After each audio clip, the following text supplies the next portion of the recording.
Good morning. Nice of you guys to drop by. What a piece of junk. What are you talking about? Don't be too proud of this technological terror you've constructed. Look, don't worry. Everything's gonna be fine. Trust me. I don't know what all this trouble is about, but I'm sure it must be your fault. Don't get technical with me. This bickering is pointless. Don't everybody thank me at once. I don't know where you get your delusions, laser brain. I'm glad you're here to tell us these things. How could you even say that? I got a bad feeling about this. Well, come on. Everything's perfectly all right now. We're fine. We're all fine here now. Thank you. How are you? Would you get going, you pirate? Get in there, you big furry-o! I don't care what you smell! I'm getting too old for this sort of thing. If what you've told me is true, you will have gained my trust. I like the sound of that. Get a shuttle ready. I don't know. Fly casual. Shuttle Tydirium, what is your cargo and destination? Transmission commencing.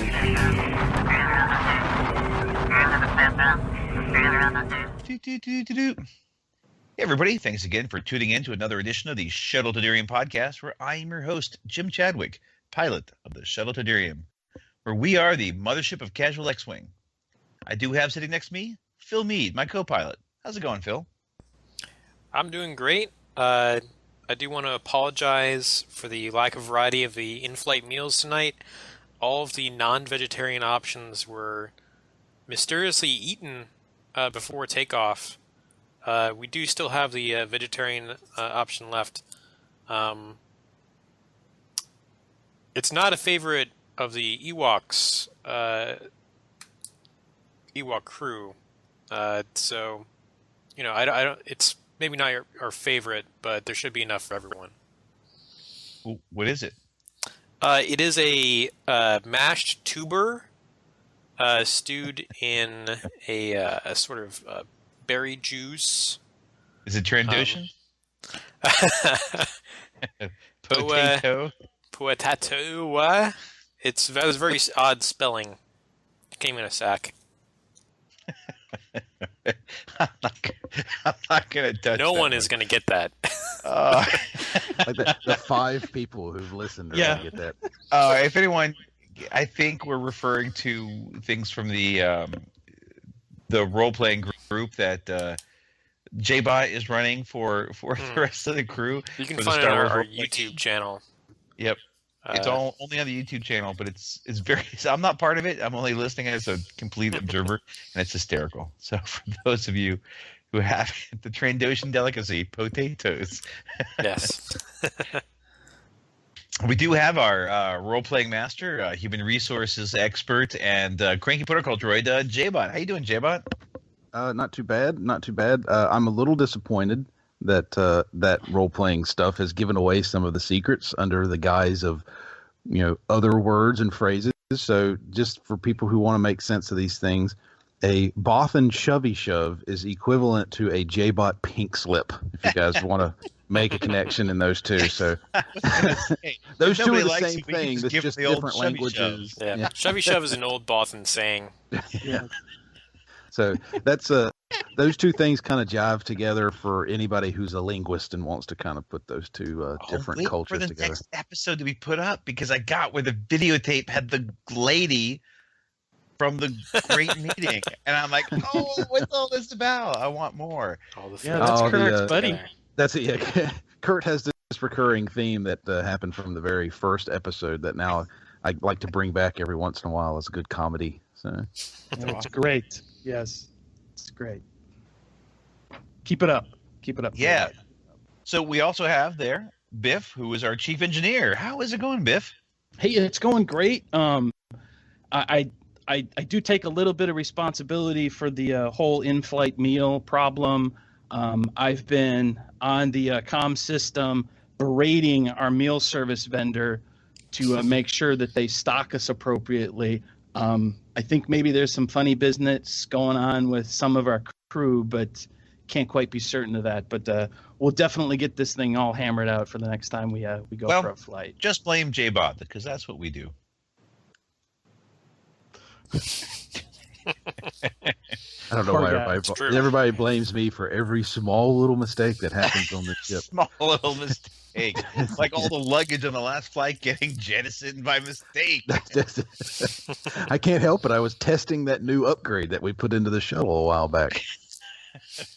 I don't want to know. All right.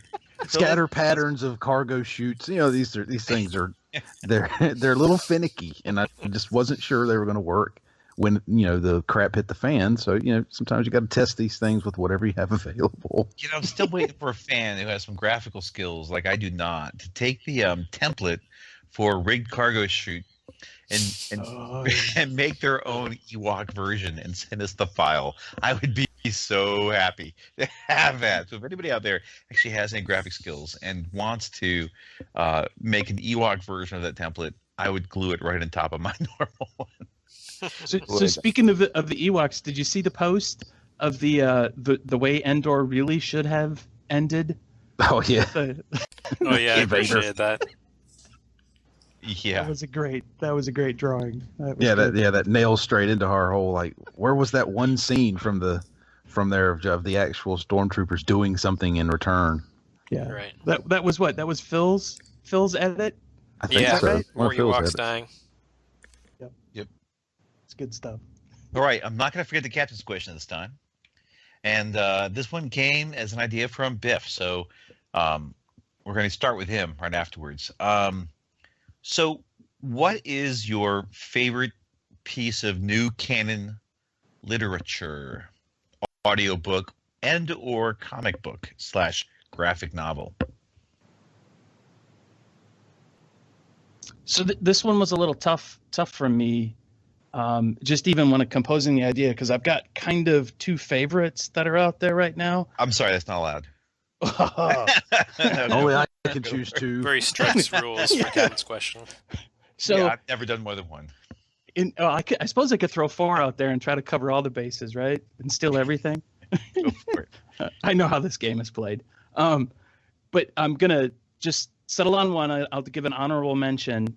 I think I'm gonna give the honorable mention to Tarkin, but I won't go into a whole lot of why, because I'm guessing that somebody else will wind up picking that one. So I'm going to settle in on Lost Souls, which is if folks are not familiar with that particular book, and I won't do any spoilers, but Lost Stars. Is that Lost Stars? Lost Stars. Yep. What did I say? Lost Souls. Oh, sorry. I think that's the new Pirates of the Caribbean movie.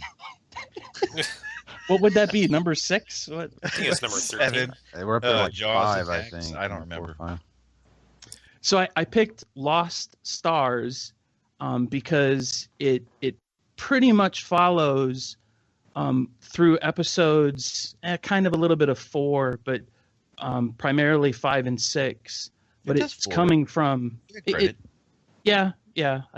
give you that. But it's following pretty much the storyline from the Imperial point of view, and there's certain characters that obviously are very important to that storyline. But what I really, really did like was the Imperial reaction to things like the first Death Star being destroyed, and then the Battle of Hoth, and of course the second Death Star being destroyed, and how there's a little bit of Imperial propaganda and how people are kind of rationalizing what's going on, and the impact to the rank and file as well as to the officer corps. I just thought it was really neat to get that perspective, and I thoroughly enjoyed it. So yeah, I think it was more junior officers in the rank and file, but yeah, same thing. Yep. Yeah, I think if anyone doesn't know, that book is, I think, generally considered the best of the new canon novels, and it really starts with two male and female from one homeworld who from very different in their homeworld backgrounds, but decide they meet Tarkin actually when they're young kids, who inspires them to try out for the academy, and both actually make it in, and it goes through their journeys, and one of them turns into a rebel scum, but I won't give away who it is. But is generally considered the best of the new canon. It actually is pretty good, and it ties into things on Jakku, which are neat. Yes. Yep. That it does. Yeah, I like that. I like that. That I did the audiobook for that one. It's pretty good. Phil, did you do that one yet? I think I did listen to that one. Yeah. It must have made a real impression. Yeah, I guess. Yeah. I thought it was pretty good. The only part of Lost Stars that I didn't like was that I thought it was being a little too cute in placing its main characters in every battle of the movies. You know, like it has characters essentially at Battle of Yavin. It has characters at the Battle of Hoth. It has characters at the Battle of Endor. And it just doesn't strike me as like, it sort of pushes the boundaries of what I can accept, believe from a, Star Wars book, that the same people end up at each of these battles. And Yeah, they, because the same people run don't end into up each at other. all the important battles through the rest of the movies, right? Yeah. It sounds very fan fiction-y, at least from what the way Phil's describing it. You can have one of those gimmies where like you have a chance encounter. I think that for each book you can have like one or two gimmies like that where you have a chance encounter of the characters at a major universe event. But there was just too many of them throughout the book. I was sort of self-conscious about it. They weren't at the Battle of Yavin though. Well, characters were. I mean, they didn't like, Thane wasn't an X-Wing pilot in the trench. So I think that would have been too much. They didn't give an actual first-person perspective of anybody that was actually there. Yeah, I guess. Well, although they did stick one of the characters in the aftermath.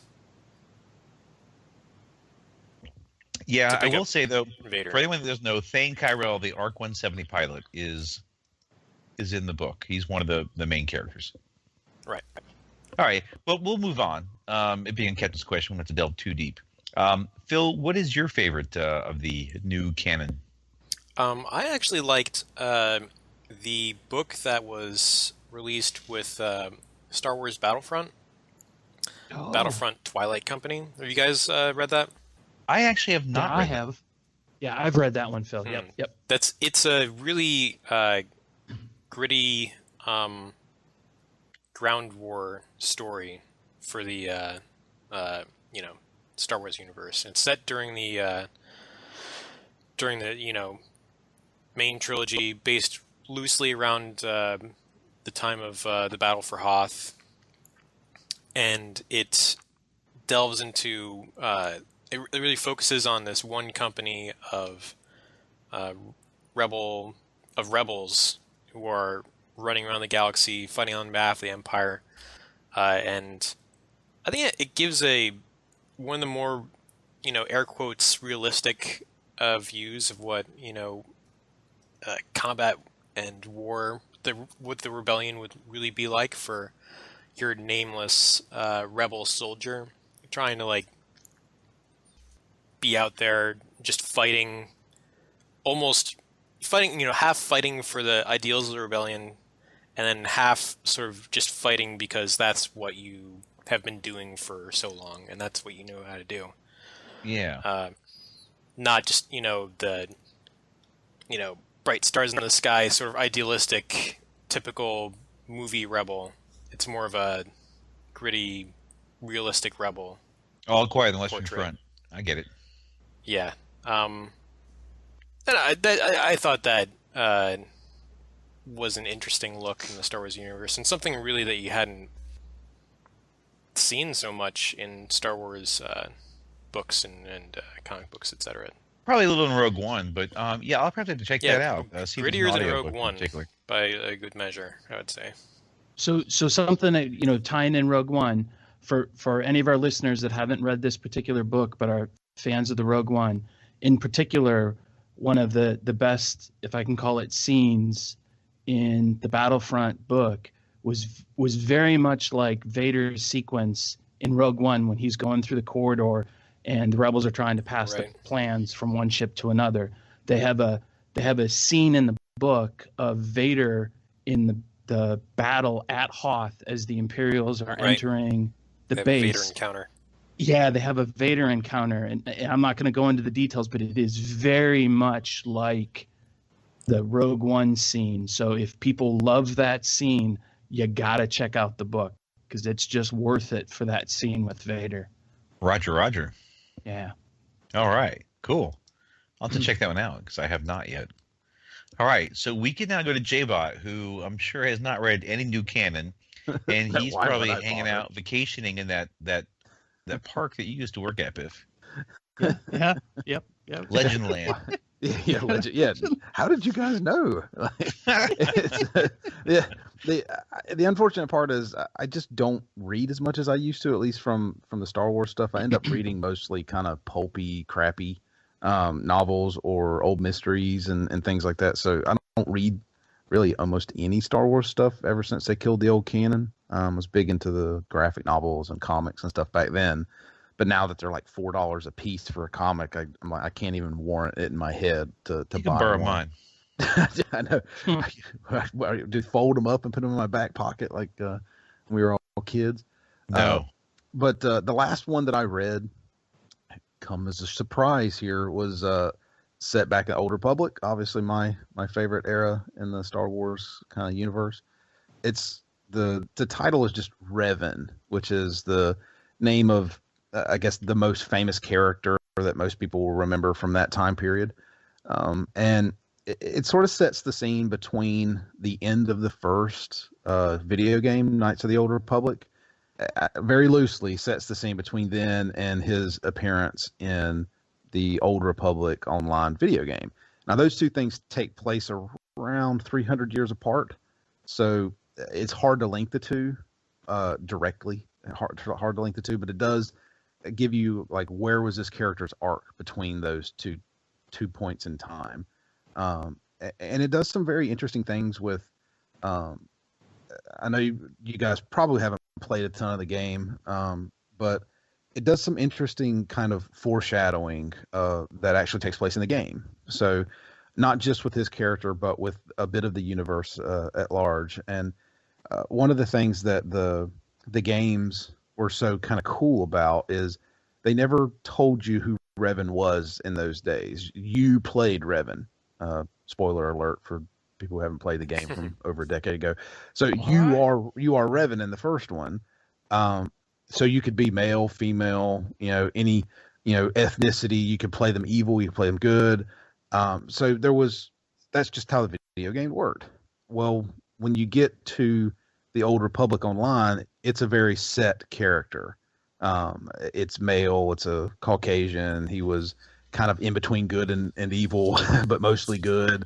He has a very set arc. But what they did in the novel is they kind of explained that a little bit better.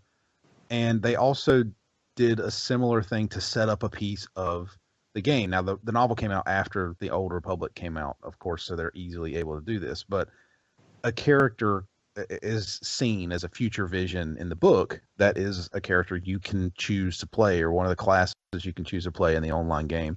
And in the book, they never spell out, is it male, is it female, is it, white, black, and, other, it doesn't say it there. It just gives this vision of, oh, I have this future vision of this person doing this really big thing.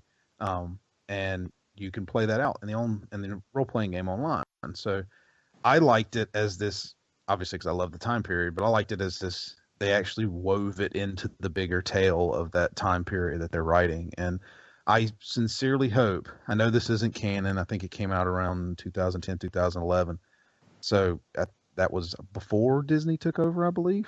So it's all legend stuff. I really, really hope that Disney looks back on that stuff and says, you know what, it's so far in the past, it doesn't affect the current canon. We can just, give it the ho, ho, ho, you're now canon, just like let you guys go because you're not going to affect any of the stuff that comes out in the movies. And that's what I'm hoping for, is just that one day they get knighted and said, yes, you're canon, have fun, play in your little sandbox from 3,000 years ago and be gone with you people. But who knows? We'll never see. But that's the last one that I've read that was from Star Wars universe. And obviously it's 6-7 years old by now, so out of date. All right, yeah, that was a very long, outdated response. That's what I do. I have to explain all this stuff to people who apparently don't know all their history of Star Wars. If You they are did, JBot unit, so I get that. if they understood their history of Star Wars, they would realize the whole universe is just a giant cycle. It just repeats itself over and over and over again. So if that's true, then we might see some interesting things come out of Episode 8 that we've already seen in previous 3,000-year-old storylines. So I got to admit, J-Bot, hanging out with you, more so, I've got a lot more of an interest in trying to learn more about this back history, even though it might not be canon anymore. But I'm just really intrigued with that Knights of the Old Republic, because I never played any of those games, didn't know anything about it. So I'm kind of energized to go off and do a little You bit. can get the original on iOS. I'm not sure if it's on Android, but I know you can get it on the iOS platform now, and it's like $3. Wow. The original game that kind of started it all. So it's dirt cheap. I bought it because I love it, and hey, I can play this on my iPad while I'm sitting around doing nothing. So I'll have to check that out. So yeah, it's out there. It's easy to find and easy to be had, and the online game, not that I'm being paid for any of this stuff, is free to play. you can go on there and play at any time, and if my laptop could still do it, I'd probably still play. But Lord knows cool. I've got enough credits saved up in the game. All right, I'll probably go ahead, and I would have said that for my answer, my favorite novel would have been the Tarkin series, or the Tarkin book, series. The Tarkin book, I really liked it a lot. But since that was already mentioned by Biff, I'll go ahead and add a secondary and say the Vader comics. The Darth Vader comics, which were limited, like 25 series, were really good. And they depicted like the first time Darth Vader finds out that Luke is his son and Palpatine lied to him. And, it was really, really cool. So the Vader comic was very good for when it was run. Yeah, I liked 000 from that series. Yeah, well, 000 is now in the Dr. Aphra comic. Right. Lives on. Yeah. So Jim, did you read Lords of the Sith?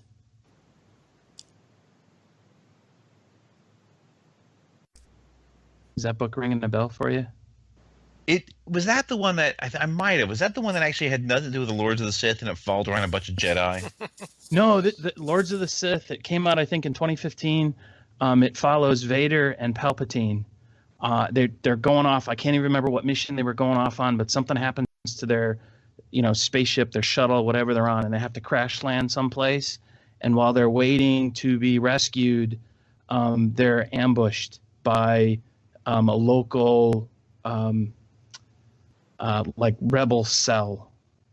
That's the best way I can describe it. I don't really remember all the details, but what struck me and made that book really cool in my mind was the relationship that was still growing between Vader and the Emperor.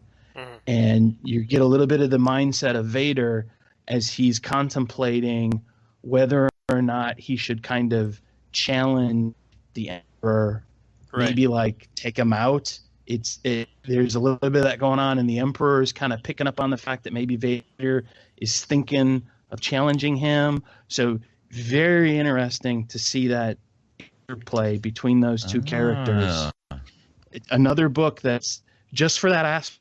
If you're interested in the relationship between Vader and the Emperor, that's definitely a book to read. Yep. Oh, that sounds good. I should read that. Excellent. Yeah. So I'll have to go check that out. I'd probably download it tonight and have it for work on the drive to work tomorrow. But my cell phone got run over, so so I'll have to wait for a new one. That's a whole other story. But excellent. Are you gonna send an email to Fantasy Flight and see if they'll replace your run over cell phone? I've already done it. I've called it the derp cell phone. So no. We can move on from that. For everybody who didn't hear, I did get my FFG stuff from them. I got the replacement bits. It was awesome.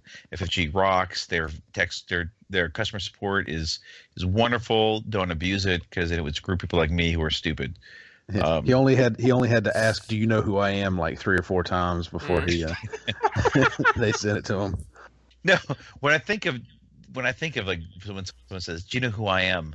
I'll just tell a very short segue. There's a old Mentos commercial about a guy who finishes his exam in university and he stops as he puts his paper down and he takes a Mentos and enjoys it while the professor says, "Okay, come up, pencils down, put your papers in." As the guy slowly enjoys his Mentos, he's the last one to come up and put his paper in. And the professor says, "I'm sorry, it's too late. Too late to turn paper in." And the young guy just pulls this. "Do you know who I am? Do you know who I am? Do you have any idea who I am?" And the professor looks up all smugly and says, "I have no idea who you are." And the guy grabs his paper, sees the stack, lifts the stack up in the middle and throws his paper in the middle and shuts it down.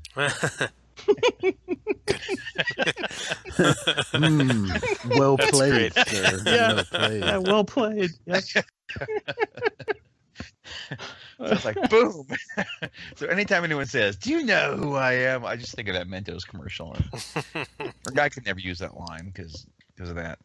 Yeah, right. We believe you. Of course, nudge, nudge.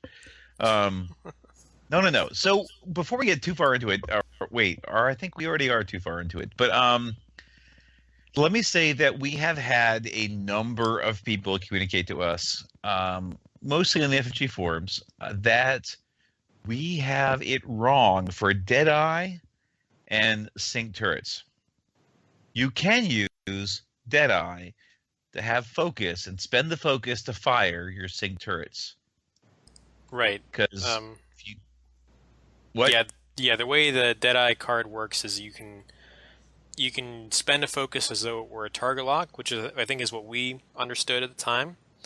But you also replace the attack target lock header with the attack focus header, which is the important part for the sync turret, because the sync turret has the attack target lock header. So basically, when I read it, I read the second half and not the first half because I listened to Biff. And yeah, this is Biff's fault. Wait. This isn't Biff's fault. Biff and I are not the experts on the rules here. It's y'all's job to tell me and Biff. You're trying to correct me. I think it's y'all's fault for not correcting Biff and I on being wrong. So I'm on my engineer side here. I started talking about it, how you could do it, and Biff started saying, "No, wait, you can't." And I went, "What? Well, let me read the card." "Oh, maybe you're right, Biff." Yeah, I appreciate J-Bot being having my back, but I gotta fess up and take a little bit of ownership in the fiasco that apparently went down. As true to form, we're here to make the mistakes, so you don't have to. I'm just surprised that so many people seemed surprised that we got something wrong. I'm more surprised that there was anybody that actually. Are they regular wait a listeners? minute, people are listening to us. Yeah, they're paying attention. Hey, that listen. was just a test.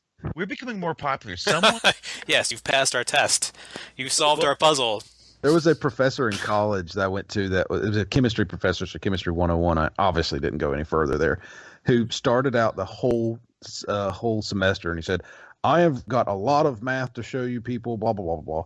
He goes, "I am going to purposefully put in mistakes every once in a while, hoping that you are paying attention and will see these." So during the, he'd be writing the stuff up there, and somebody, "Hey, professor, aren't you supposed to have a, whatever, negative blah, blah, blah there?" He's like, "Good eye, you caught me." And then he'd go back and he'd change it and keep writing. I was like, man, this guy's smart. Like, I never thought about putting that out there as an idea. It makes me think of that's what this was just a test to see if anybody was listening. Yes. That makes me think of another professor joke I heard about at the Imperial Academy, where it was a literature class, and the professor said, "I want you to write a paper the shortest paper you can that involves religion, sexuality, and mystery. And only one person got an A+. And it was a paper that said, "Oh God, I'm pregnant. But who's the father?"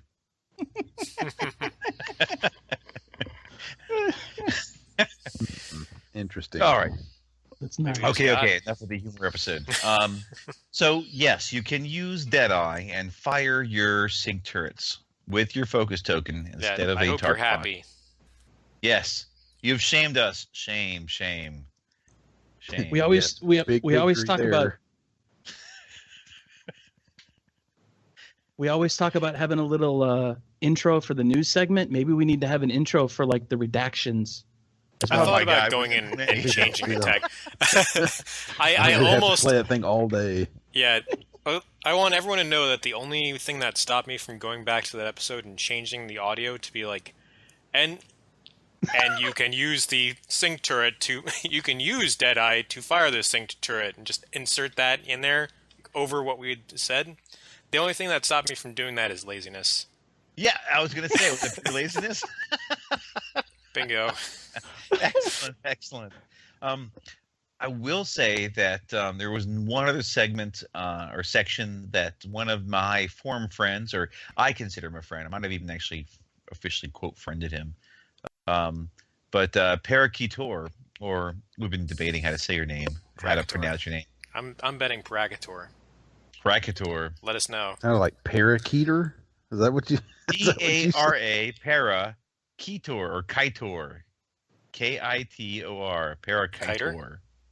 Kiter? Sounds like it's supposed to be Latin. For kites? Parakeetor! Anyways, he listened and he gave a suggestion. He said that looking at Wookiee commandos on an epic ship would be awesome. Because you basically get to turn your eyeballs into hits for an epic ship, which you normally can't do because you can't focus. And if it's like, single laser turret, you have to spend the energy, blah, blah, blah. But if you had that, you could actually it would be rocking on an epic ship. But the only way to do it is on the Dana's Pride title, which gives you the two crew that let you put them in. It says for 5 points, that's probably too expensive. And my response is, that's what I'm giving now, heck no, that's not too expensive. That sounds awesome. Because you can load it down with a couple of weapons, and that is well worth the points. I mean, you spend 5 points to be able to spend one energy to modify one die, with a team. And this is basically 5 points to let you just flip all your eyeballs, or let you re-roll your eyeballs. Yeah, which is... the nice thing about having it on an epic ship is that you can use that multiple times a turn. And, as an epic ship, right? Because that's not a primary weapon only thing, is it? No, I don't think so. I should pull it up, though. Double check. Just to make sure. But anyway, or that modification off the Wookiee commandos? Yeah. Anyway, the crew. The point is, with a epic ship, you're going to be attacking when more than attacking, once per you may turn. re-roll your eyeball results. Yeah. So, you might actually get some pretty decent utility out of that. Because you're going to be re-rolling probably several results per turn. Yeah, somebody was mentioning this. It might have been it might have been at the store, about the new Emperor and the number of times you would need to successfully use his ability to make him worth the points. Yeah. I am not a math wing guy by any stretch of the imagination, but I have to think that in that instance, you're going to get more uses out of it than you, or at least a faster usage out of it than you would on the Emperor. As a once per turn, this you could conceivably get it multiple times per turn based on how many guns you've loaded onto that ship. So yeah, I would think it could pay itself off pretty quick. I would think. Yeah, that. but the utility of the Emperor is all about strategic flexibility. You can use his effect where you need it at the right time that you need it. Mm-hmm. Like, a crew is on one ship usually, but Palpatine is essentially a crew on every ship. Yeah. Yep. Yeah. I think it's really good. And Parakeetor, I commented in the thread where he mentioned that. that he's on the next podcast, and he liked it. So this is real time. Whenever you just hit like button. Oh, did he? You know. Thanks for letting. Anything else? Did someone like a post on Facebook recently? Hey, that has happened. This is why the shows take so long, because Jim's live feeding this thing. Yeah, it's a stream of consciousness. Forums and everything else. Like, we can't keep up. Like, just let it go for a minute, Jim. Just a minute. Yeah, this is our version of Town Hall. This is how we accomplish Town Hall. That's right. Through Facebook and the forums. That's right. I've had people say that, like, hey, you're the podcast that actually hangs around the forums and talks to people. You're like, you don't just show up and ask for money. I'm like, wait a second, we can make money off this? Yeah, we should ask for money. I thought we were spending money to do this stuff. Yeah. Wait, people can make money doing this? I know. Why wasn't I told? I thought we were totally spending money to do this podcast. Not, you could ask for money. But yeah. All right. So I thought that was actually a pretty clever use of Wookiee commandos. Imagine a bunch of Wookiees on your CR-90. That'd be pretty cool. It's way cool. That option on Epic is fantastic. I approve. Cool. All right. So let's see. What's next on the agenda? I can take a little bit of time. It doesn't have to be too long. But it's about the idea of Jousters in the current game. Because it's been in the back of my mind for a while, but someone recently had a thread on FFG that was like, hey, we need to give a fix to the B-Wings. We need to give them something to boost them. I'm like, what? Boost B-Wings? Are you kidding me? Like, they're pretty dang powerful. I don't know. Yeah, I don't go to tournaments, but the way I understood it was X-Wings were knocked out of the game because B-Wings were that much better. Like, for the math, because having more shields and less green die was better than having one more green die and less shields, basically. Was the reason that the B-Wings were superior to X-Wings, and that really was the first real reason why X-Wings died. So to say that B-Wings are broken, or not good, made me just guffaw. That was, agog. But I started to think recently about what killed the Jouster, and it really was arc dodgers. Because in the game, when you had arc dodgers that could just evade you, these ships had no repositioning ability. And that's what really killed X-Wings and B-Wings. So today, you don't see as many arc dodgers. Like, Sunterfell has really been kind of relegated to a back seat. There's too many kind of counters to him. It's not like he's gone, like he's, not there at all, but he's not around as much. So with arc dodgers gone, could it be possible that Jousters come back? And that's what I'm not sure about. Mm. Yeah, it's hard to say. If the question is, will B-Wings and TIE Swarms come back? Without any more help? Is that the question? Yeah, or B-Wings, X-Wings, and TIE Fighters maybe come back. Because with the integrated astromech, the X-Wing was brought really close to the B-Wing in the level of statistical comparison of jousting for Math Wing. Mm-hmm. And that, I think TIE Fighters might be different, because TIE Fighters with only a 2 attack die were having a hard time breaking through 3 dice with a free evade, etc. every turn, or Palpatine, or the, Latch Razzie, or etc. But if you've got a 3 attack die ship, that if you don't have to have a repositioning now, you don't have to have vectored thrusters or barrel roll or a boost or whatever, because you don't have to face off against Sunterfell or a bunch of TIE interceptors. could you bring back these ships now? Are they really so bad? Like, are they still terrible ships? Quote, end quote. I think bringing the X-Wing back, it's hard to say whether X-Wings, with everything that they've gotten so far, are a match for B-Wings.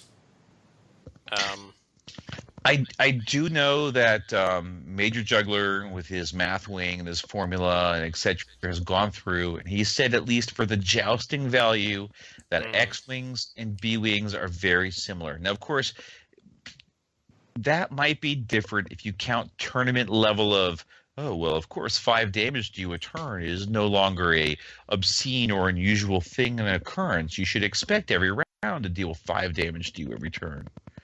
If you shut that kind of, we're casual, we're game, more normal, we don't deal with the latest and greatest absurdity of levels of damage you can dish out to people. Yeah, I mean, I'd say they're, it's hard to say what is playable and what is not playable at a casual level, because the casual level is a huge range of levels, right? Casual level is everything that isn't tournament. So it's like practically impossible to say for sure.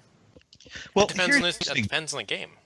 Here's an example. So Blair Bunky, who's a big tournament player, and he's on, I am totally blanking which podcast because they're kind of blending together. I think. Which one? Scum and Villainy? Scum and Villainy, yeah. I'm sure someone knows. It was either Scum and Villainy or it was Kessel Run, but I think Scum and Villainy is right. And I apologize for anyone who listens from this podcast. I like them both so much that they just kind of blend together. But anyways, he won the Idaho Regionals with a list that was all generics. It was, I think it was all generics. It was basically an X-Wing, a Stress Hog Y-Wing, 2 B-Wings, and a Z95. And he won a Regionals with it. What do you think wins between a fight between 4 X-Wings and 4 twin laser turret Y-Wings? That's a good question. That one might actually come down to the dice and repositioning, because the X-Wings have the damage to dish out, and they also do the Y-Wings. Y-Wings have probably equal damage if they're both exchanging shots directly at each other each turn, but they also the Y-Wings are going to be able to fire more often. But the X-Wings have the chance with 2 green dice to actually avoid it, though. But a twin laser turret is going to usually... Twin laser turret doesn't care too much about 2 green dice. That's usually enough to break through. Okay. I mean, I think I have to give it to the TLT Y-Wings, assuming that they have the unhinged Astro, which they usually do in that kind of build. Is your opinion that pretty much TLT kills all the generics? I think that basically is my position. TLT Y-Wings scare a lot of the generics out of the water.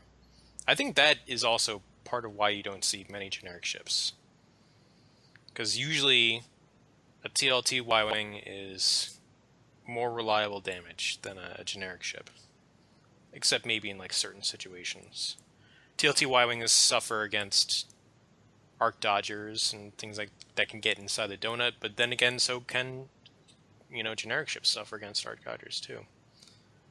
I think a lot of the weaknesses are very similar, but the damage output from that blasted TLT Y-Wing that I don't know if anyone who has a real heartfelt fondness for the TLT Y-Wing, right? Like there's no one out there like, oh, remember the good old days when the TLT Y-Wings were everywhere? Yeah. No one's reminiscent for that. They're kind of a scourge that, in my opinion, scares out. It's part of why they're going to be banned from the narrative event. Half of the reasoning for that is that it would be too easy for someone to take a list full of TLT Y-Wings and reliably beat up on other generic heavy lists. The TLT Y-Wings kind of fall apart when they start facing those like competitive combo lists, right? The ones that can get inside those donut holes, who can, use that combo power to break apart the TLT Y-Wings. Generic ships don't have any of that combo power usually. It's more of a straight up efficiency dice battle, and I think that TLT Y-Wings usually win that against generic ships. Oh, okay. But if you get rid of TLTs, okay, TLTs are out of the picture, and that's a big. If you look at get rid of TLTs just from that perspective, and you look at like Peritani, where that works because I'm thinking the Shadowcaster can give a stress, which can then give a free evade. But if you've got like 4 or 5 generic ships that are out there that are all firing at you, you can only really mess with one of them. Yeah, I think Peritani works well against low ship count lists. Yes, a lot of lists out there work against low ship count. Like C-3PO worked great against low ship count lists because C-3PO on Fat Han. Oh, you've got only 2 ships. Ha ha ha! I totally screwed with one of them. Then your 2 to 3 other, 1 or 2 other shops are near useless, and that works. But you start getting like a lot of these generic ships, these large base ships. You start getting like these Bigs and Ghost. You start getting 3, 4 or 5 generic, attack die ships high attack die ships, or 3 attack die ships. You can really start nailing them. The game kind of changes. I think the trick is that you have to catch them, and catching a higher pilot skill ship with a lower pilot skill ship has always been tricky. If you have like a blocking element in your list, it might make it easier to do. Well, there's a lot of ships these days that get bonuses for being in your firing arc, and there's a lot less arc dodging around these days. So is it really so impossible to, catch someone in your arc if you play well? All based upon playing well. And you can actually do more blocking yourself with lower PS ships. Yeah, it's not impossible. Yeah, I think that you're possibly onto something here. I mean, if I had to bet, I would say that we have an X-Wing fix coming in a, expansion that will be announced within 3 or 4 months. Between now and 4 months from now, we're probably going to see, much like we saw with Episode 7, the Heroes of the Resistance pack. I think we're going to have, a Heroes of the Rogue One pack, essentially. I think we'll have possibly a partisan paint job X-Wing, but if not that, then Blue Squadron X-Wing, maybe both. We could also see Y-Wings in that pack, but I think we'll almost definitely see X-Wings because they've been itching to fix X-Wings, and Rogue One was a perfect excuse to make an X-Wing fix. Released a Rogue One related product.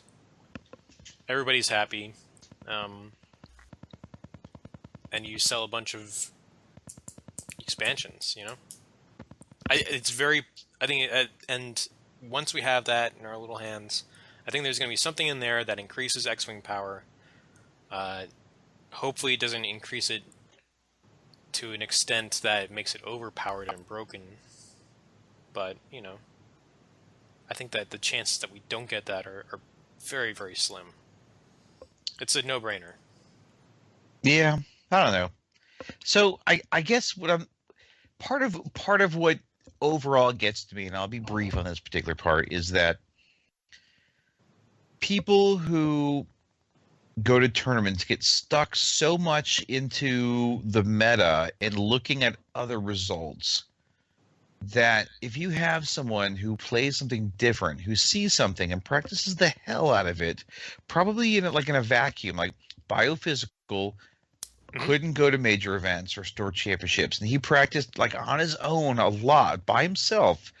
His 2 TIE defenders versus a bunch of medalists, and he went to a lot of events and placed really high. He didn't win overall, placed really high in a lot of events, and people were like, "Oh my gosh, it's crazy! He's like, he's an outlier." Yeah, TIE defenders still suck, but he can fly them. And then the next door championship after him, people started actually flying 2 TIE defenders and actually placing and winning store championships, with the TIE defender and all, and started doing well. And then they came out with a fix in Imperial Veterans. Yeah, but there was a long time between that and the fix, and we never saw the explosion of TIE defenders in the. Actually, not that much from when he finished regionals. It was the next store championships, and there was actually a good number of TIE defenders in store championships before the regionals really finished and the Imperial Vets came out. I'm not so sure about that. Okay, go back and check your dates, because I was paying attention through that time because I always liked TIE defenders. And so when Blair Bunky wins with these generics and all, and I think before reported that he came in second, but I've just been told no, he won the regional. But I've heard someone else say, well, Blair Bunky, he's a generic savant. Yeah, I don't buy that. He's the only one who could ever fly TIE defenders well. Or that they, couldn't be used to good effect. Right. I think that generics are a certain way. It's to me, you get someone if they're a good player, and they practice the hell out of something. Yeah. Against medalists and learn how to fly against it. No. Yeah. And part of the reason that I think you can do well with that type of list is because people.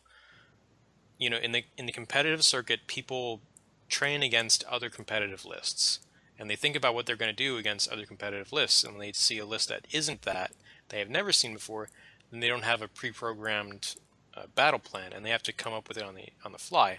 And if it's a ship that you hardly ever see, like the TIE Defender, and maybe you don't know how it flies, you're not familiar with the dial, then you're at a significant disadvantage against someone who knows what they're fighting. And knows how to fly against you. So you as a competitive player running into that TIE Defender list, you don't have a battle plan, you don't have familiarity with the enemy, but the other guy with a 2 TIE Defender list has familiarity with you and has a battle plan. So he's at a tactical advantage in that regard that could overcome shortcomings with the efficiency, the baseline efficiency of the TIE Defender. And I think that's what happened. I guess with my overall thought is, while I don't really hang out with the tournament crowd too much, and I know that everybody is so far into the casual, but basically with some of the FAQ changes and with some of the meta changes and how they are, I think it could be possible that someone who's good can learn, relearn or remember or pull out their X-Wings and B-Wings and other Jousters and actually maybe missed hunters and do well with these ships in today's meta because they're unexpected and because all the Arc Dodgers aren't around. You know what I consider the last successful jousting list was actually U-boats. That essentially was a jousting list. It played very much like a raw power jousting list. Of course, because the damage output of that list was built into the ordnance. I think it was mostly plasma torpedoes. You would only have a couple of turns where you're doing your max damage output. But essentially, it kind of flew like a regular old jousting list. You point out the enemy. True. They were alpha strikers with a lot of heavy modifiers. Yeah, it wasn't like a pure pure classical jousting list, but it was, I think, of any archetype, it probably most closely matched a jousting archetype profile for that list overall. Yeah. So I guess I spent a bit, probably more than I thought I would. And I know I've probably bored the hell out of... Oh, wow. Sorry about that. I've probably bored the hell out of Biff and about with this, but I think it's just something to think about and potentially try out. And for those people who like X-Wings and B-Wings, etc., I think that potentially they could actually have more of a spot in today's meta, or even today's semi-meta or casual games or whatnot. Yeah. You know, they're not maybe as horrible if you're good at flying them. And if you are, you might want to think about breaking them out and trying them again. And that's kind of my point overall. That and the idea of the tournament mindset, you know, that basically like, oh, well, no one's flying them, so they have to be terrible. Instead of, well, no one's brave enough to actually try their own crazy-ass crap, and they're actually practice the hell out of it instead of some guy who just showed up. You know, and they could actually do well with something that they practiced really hard. I don't know. Yeah, you know, I do think it's a path to victory, is that, you know, that you find a niche that hasn't been exploited by other people. No matter how powerful it is, if you find something that people that, you know, flies acceptably or well, that people haven't discovered yet, and there's got to be a ton of stuff out there that people haven't discovered at this point, because there's so much content in X-Wing right now, and there's only a small portion of that filters to the very top. You know, there are undiscovered builds. Yeah, undiscovered lemmings. People are lemmings, basically. To me, there's a bit of groupthink. Yeah, groupthink, lemmings. The overall average tournament player just copies and pastes the net list that they downloaded. That's fine, without thinking about it, but... and just lemmings. That's how I see it. Anyway. Yeah, that's probably a bit mean. All right, yeah, I probably just insulted. With that, I apologize. But all right, so lemmings, all of you, you'll see.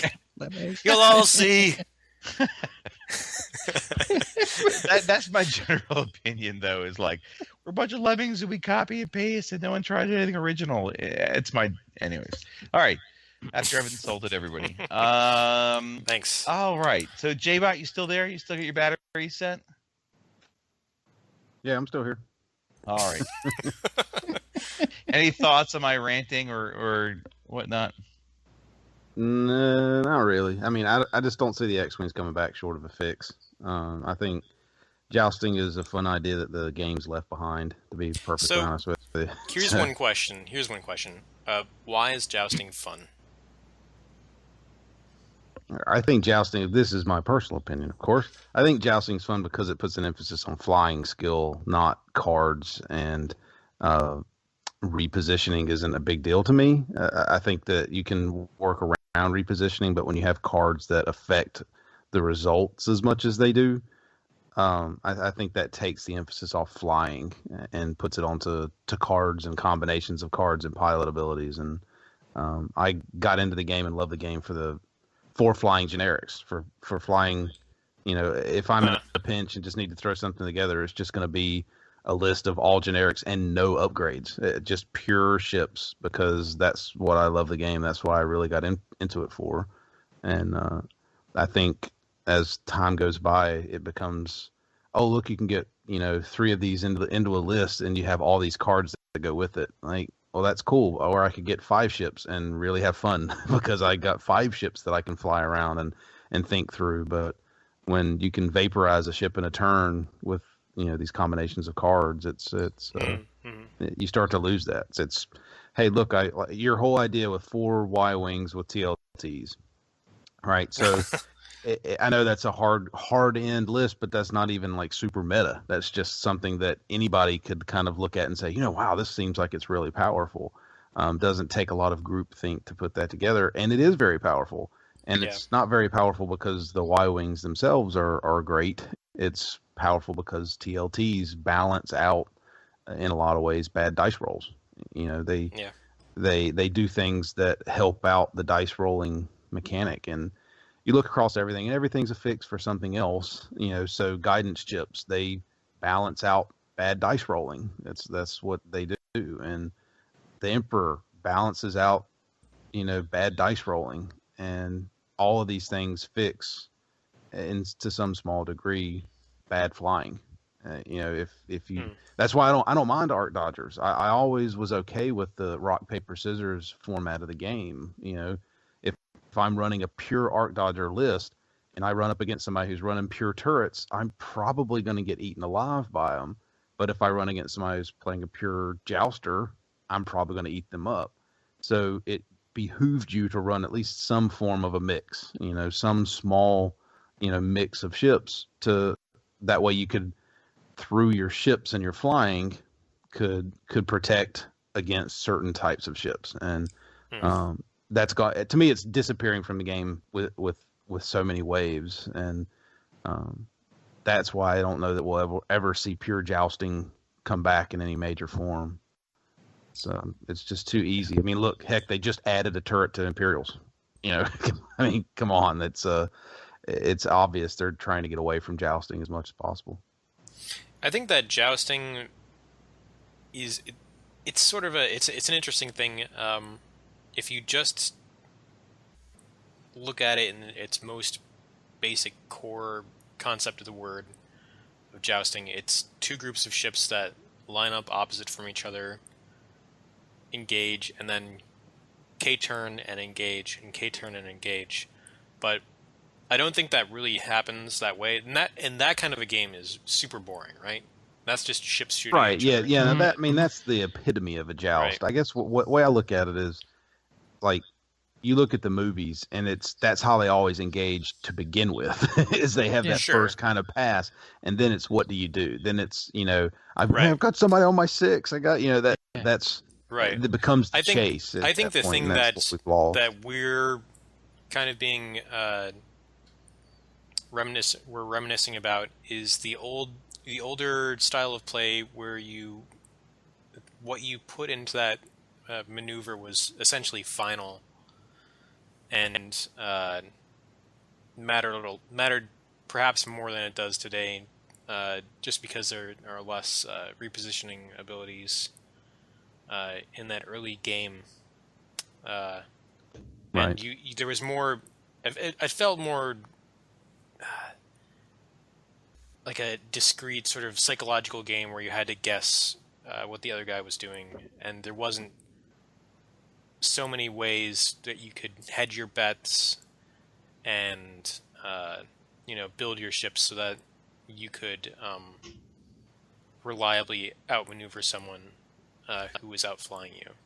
Right. It's why I loved I believe it's Boschek card so much, is because the idea of it to me falls back on the old days of, hey, this card could really mess with your ability to maneuver to where you want to.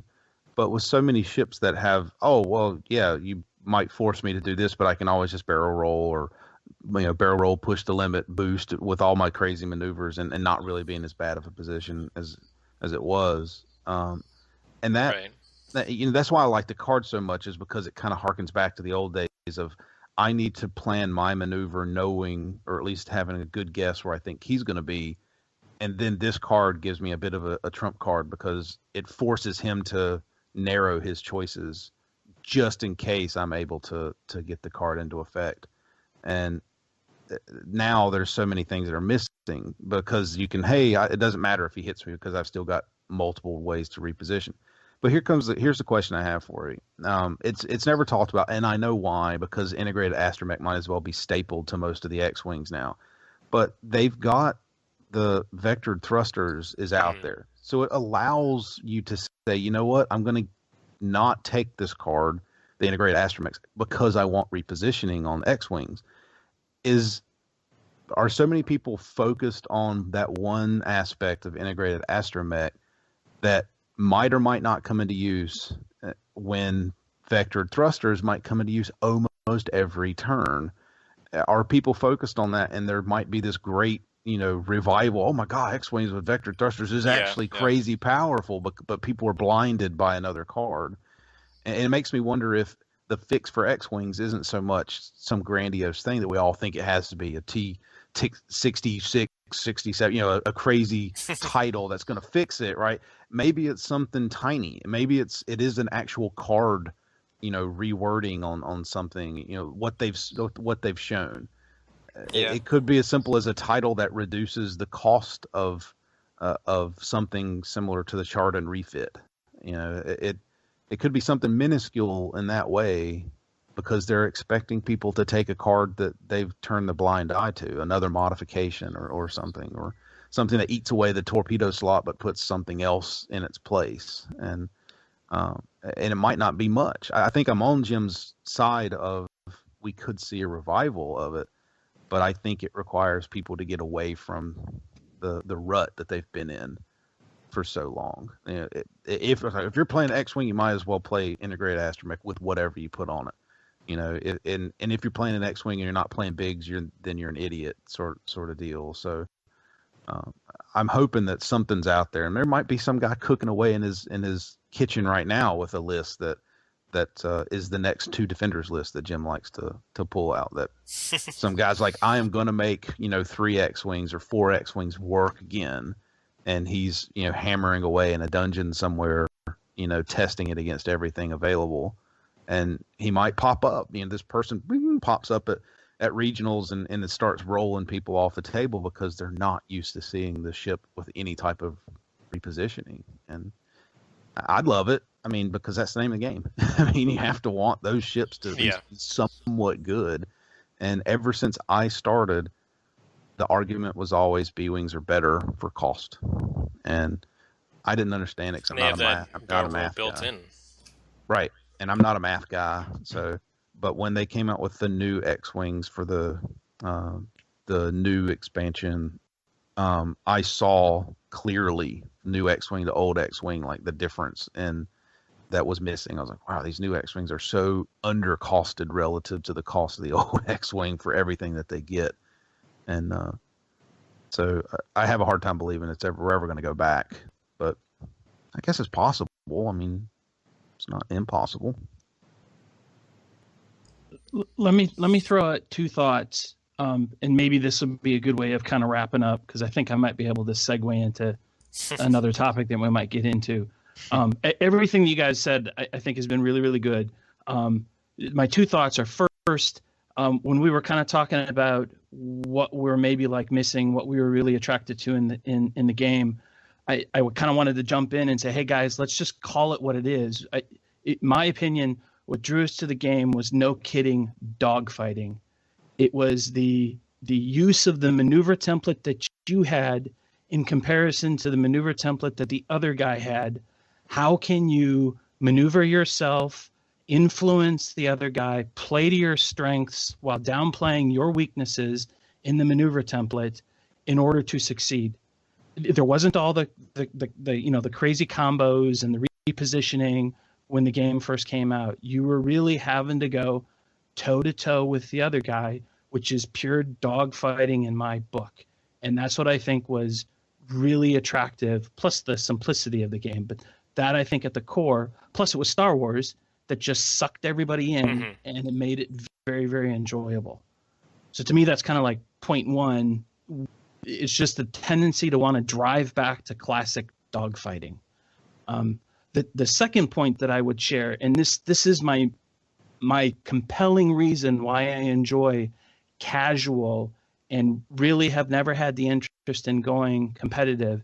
If I want to play a game that is going to focus in on dogfighting or jousting, however you want to describe that, I have the power to build a scenario in whatever shape or form, a mission, maybe even construct a specific order of battle that will entertain people that want to do dogfighting or jousting, and can totally constrain, and I don't say that in a negative way, but in a positive way, I can constrain the meta to give a purely enjoyable game that plays to what people want to experience. So if they want to do the X-Wings, I can build something that's going to play well to the X-Wings and give the X-Wing pilots a challenge. If you want to go Y-Wings because you're really nostalgic, I'll build you a scenario that will potentially play to the strengths and maybe expose a little bit of the weaknesses of the Ys and give you that enjoyable moment. Yeah, if people want to do the squad building because they find that to be very enjoyable, what I'm offering to them may not be of much interest because I've kind of constrained that from them. But if what you're really wanting to do is go hardcore dogfighting with a particular ship, go total casual and build something that's going to play to the strengths and weaknesses and really give you that competitive challenge of trying to take out the other guy. So. Yeah. One interesting way to play casual that I think people should try out is it's a way of it's this little trick to ensure fairness in lists. So it all comes back to a trick my dad taught me in how to divide things fairly among two kids, right? So imagine you have maybe like a large piece of pie, but there's two kids who are supposed to get pie. So you have to cut this large piece into two smaller pieces. The fairest way to do it is to give one of those kids the knife, tell him or her to cut the pie into two equal pieces, and then the kid who didn't cut it gets to choose which piece they get. So this way, obviously the kid who's picking the largest piece, the kid who's picking the pieces after it's been cut, he's going to take the largest piece for himself. But the kid with the knife, so because the other kid is going to pick the largest piece, the kid with the knife has to cut the pieces as equally as humanly possible in order to make sure that he gets the largest piece possible. Mm-hmm. So the way you take that and apply it to X-Wing is one person builds both lists, and the other person gets to pick which list they fly. I like that. So that way you can set the power level wherever the hell you want. You can put whatever the hell you want in those lists. If you want, if your objective is to have a fair, fun game, then you're going to build those lists to be roughly equal, power. And if you screw up that, if you screw up your calculations, you'll pay the consequence. Yeah. See, where this fault. breaks down is where Jim plays the mind game on me, and he's like, "I'll go ahead and because he knows I'm not going to put together a list." So he builds this super powerful Imperial list because he knows I like to play Rebels. So in your analogy, Phil, what this is I've got the knife, but I know Phil really, really likes sausage. So I'm going to cut this pizza in such a way that all the sausage is on the really, really thin piece. And he has to choose between a wide piece with none of the stuff that he likes and a really thin piece with all of the cool stuff that he likes. So this is what Jim does when he makes lists for me. It's like, here's some Rebels I just threw together. It's a rabble. I mean, it really is just whatever cards fell out of the deck as I was shuffling to get the good stuff for my Imperial squad. And, right. And so then I get on the table and I'm so frustrated because I can't win. It's impossible. And he's like, well, you didn't have to choose a Rebel list. But yeah, he knew. Maybe you should fly Imperial. I pick all the stuff that I wanted to fly as Rebels that I hadn't been able to fly lately. And one day I keep imagining you'll actually take Imperials. Well, I keep saying that I'm secretly an Imperial player because every time I play Imperials, I win. So I'm just a spy on the Rebel side, bringing them down. Anytime I fly them, they die horrible deaths. But anytime we fly, like the Punisher mission, for example, Jim's like, we got to change the mission. I'm like, no, I'm just really, really good with Imperials. Like, I don't play them anymore because they became meta, and I didn't want to be considered a meta guy. So I played Sunterfell before auto thrusters, and I was good. And then they came out and everybody played them, and I said, okay, I'm not interested anymore. So, but but you're right though. That is the answer. Is one person makes both lists and the other person chooses which one they want. It's the closest you're ever going to get to a true fairness when it comes to list building and cutting out as much power gaming and beardiness as you can. I mean, there's also a way you can exploit it as the list builder. You can just build two very strange lists that you've practiced with. So this wouldn't work for like a tournament, because you could give someone a really funky list that you know how to play with. Right. Well, I could see it working as a tournament, and Jim and I joked about these when we were at the Crate Cup. Just all these crazy ideas that I tend to come up with as I watch people play. You could do it as a tournament organizer, as long as you're not playing. You build. Oh, we've got 24 contestants. Okay, so here's 24 different lists, and you devise some way that they choose these lists, even if it's every round you get a completely different list. So good luck. And then it becomes a true test of your adaptability, your ability to fly, and as long as the list makes sense and it's not just I hit the random button to get them, because I've seen those programs that do random and they do some fun things. I always think it would be more fun to just, here's your list, boop, boop, boop, boop, boop. There it is. Like, why did you give me, blaster turrets? Like, why would anybody fly blaster turrets? Like that, but you're right. That is the best way to do it, especially if you're a third party. If you're GMing a game, that's probably the operator. Most fair way. Yeah.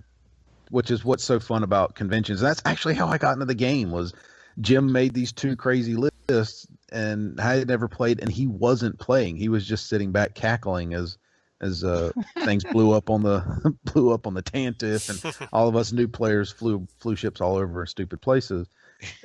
Then it actually is fun for everybody. I mean, really, it could be fun as the operator just watching the mayhem, and can be fun for the two players who aren't concerned about being outlisted. They're not being beaten by a list generator. They're being beaten by a pilot. Yeah. So a lot of what you just bring up is a part of why I'm really excited and looking forward to the Gen Con narrative event. I realize we're not coming up with random or the GM setting up lists, but we've got a lot of people that will be compiling their lists that they're going to be bringing to the narrative, and they're going to have a list or be prepared to be adaptable and flexible, because although they're going to know the missions, they don't necessarily know which ones they're going to fly, and to some extent what resources they may have available at any particular mission. So it's really, really going to be interesting to see how people adapt and rethink maybe some of their strategy based upon what they're going to be asked to do with what they have available to them. Yeah, and I'm interested to see you guys. The plan is to do that on Saturday, I think, is the big event. Is that correct? That is correct. Yep. So what is Friday or Thursday the first day of the whatever tournament they're running there? I don't know if you guys know, but I'm guessing that like at the end of the day Friday you're going to have had the cut, and all of the people who are sad and despondent about losing won't have anything to do. And assuming we have spots open, I kind of am interested to see people who either built pure meta lists that they read online, or that are pure tournament guys. Like they never really think about casual that much. I'm curious to see if any of them will take the step into this world that we live in, and if so, how they'll come out of it. Will they come out of it like frustrated, or will they come at it rejuvenated? Like, oh my God, it's so different to take the stress from my meta list against your meta list and put it into, I've got to, plan for 3 games ahead. I need to worry about this opponent, but also, sometimes a loss is okay if I'm able to survive to the next one with important things. So I'm really curious to see how, if we get any, and hopefully we do, but who knows? I'm curious to see how those people take it. I'm almost more interested in the after action reports from these players as I am about the event itself. Yeah, we need to make sure we can either try to record people's feelings and also try to get like submission sheets on how did we do. Right, a survey, a post game survey, like they had the service on their car done. Yeah, we got to set up like a camera or something, kind of like a exit zone? Interview or something. Yeah, confession booth or something. Yeah, confession booth. Yeah. I said I wouldn't mind doing the microphone as long as I get one of those old like 1980s 90s giant fuzzy top microphone with it. They could do do the interviews with, like, how bad do you feel that you've lost? That's just really rubbing every bit of it. How bad do you feel that you were the player that got Biggs killed? Biggs will definitely die at some point, and it will be gone. I can't remember if he's in this or not. You guys know all the actual details, but knowing that you have a named pilot, somebody who's he's got a pilot ability. He's powerful in the sense of what's being chosen. That kind of fear of, I have to keep him for the next game. I really need to, because we've spent one of our prime choices on him. You fly differently. You play the game differently, knowing that you can't just stick this big name pilot right in front of all the guns in the hope of taking out like one thing, knowing that it's a sacrifice. You have to play a little smarter, and I use the term at work, choose the hill you want to die on, and I'm sure you guys are familiar with that kind of term, but it's like, is this the hill you want to get Biggs killed on, or do you want to, back away, let your opponent win and survive to another day? It's a completely different mindset than playing in a 1 versus 1 tournament. And I really am curious about that after action. Just like, what did you think? Like, was it a different type of stress, or were you more stressed here than you were in the tournament, and that sort of thing? I want to see more smiles. More. I mean, in some ways, for a team.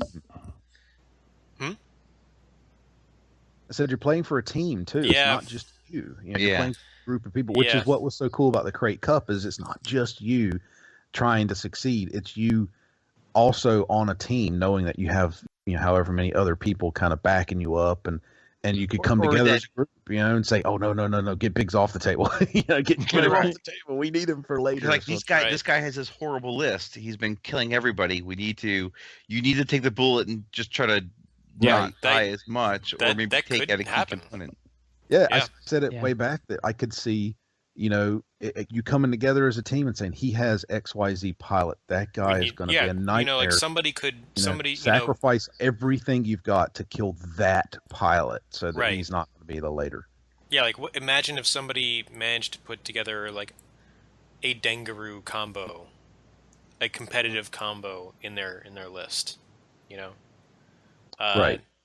The other team would have to try and pick apart that combo, disable it, so that it wouldn't work in future games. Yeah, somebody builds a super Biggs, for example. Like they somehow got the combo that's oh god, if we let him get to this mission later in the competition, later in this event, Biggs will be, he'll ruin our chances at that stage. And it could be a matter of, we don't care what you have to do, don't care how many ships and pilots you lose, that one ship in that player's list needs to be destroyed, so it's not going to come back to haunt us. Yeah, it's a different game, it's a different mindset, and I really can't wait to see like how people react to that and what they thought of that as a different dynamic in the game. So I'm really excited for it, and it's just a shame that it's 5 months away.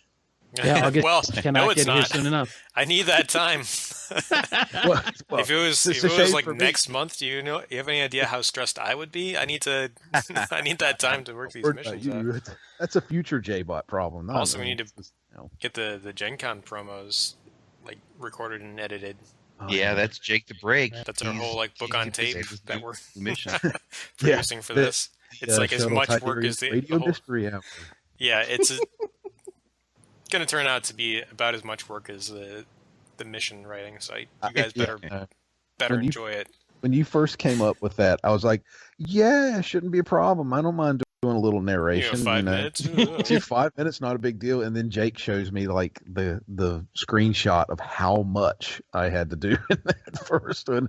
And I'm like, yeah, I don't know if I'm ever going to get a career out of this because I could never read a book on tape like all these audio books they must take ages and ages to record, and yours was only whatever it was, 20 pages, I think, or thereabouts. So I don't, yeah, for both. I don't know if I have the lungs for it.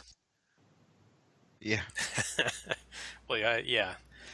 All right. So, do you guys want to let's transition smoothly into the the next? I think this one will be brief because I think we're getting up there in the time.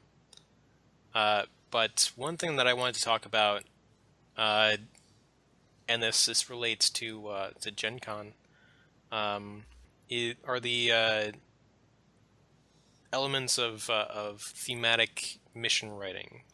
Because this is something that I see a lot of people trying to do out there on like mission control, and it's something that I wanted to talk about since I consider myself, one of the self-taught experts of thematic mission writing out there.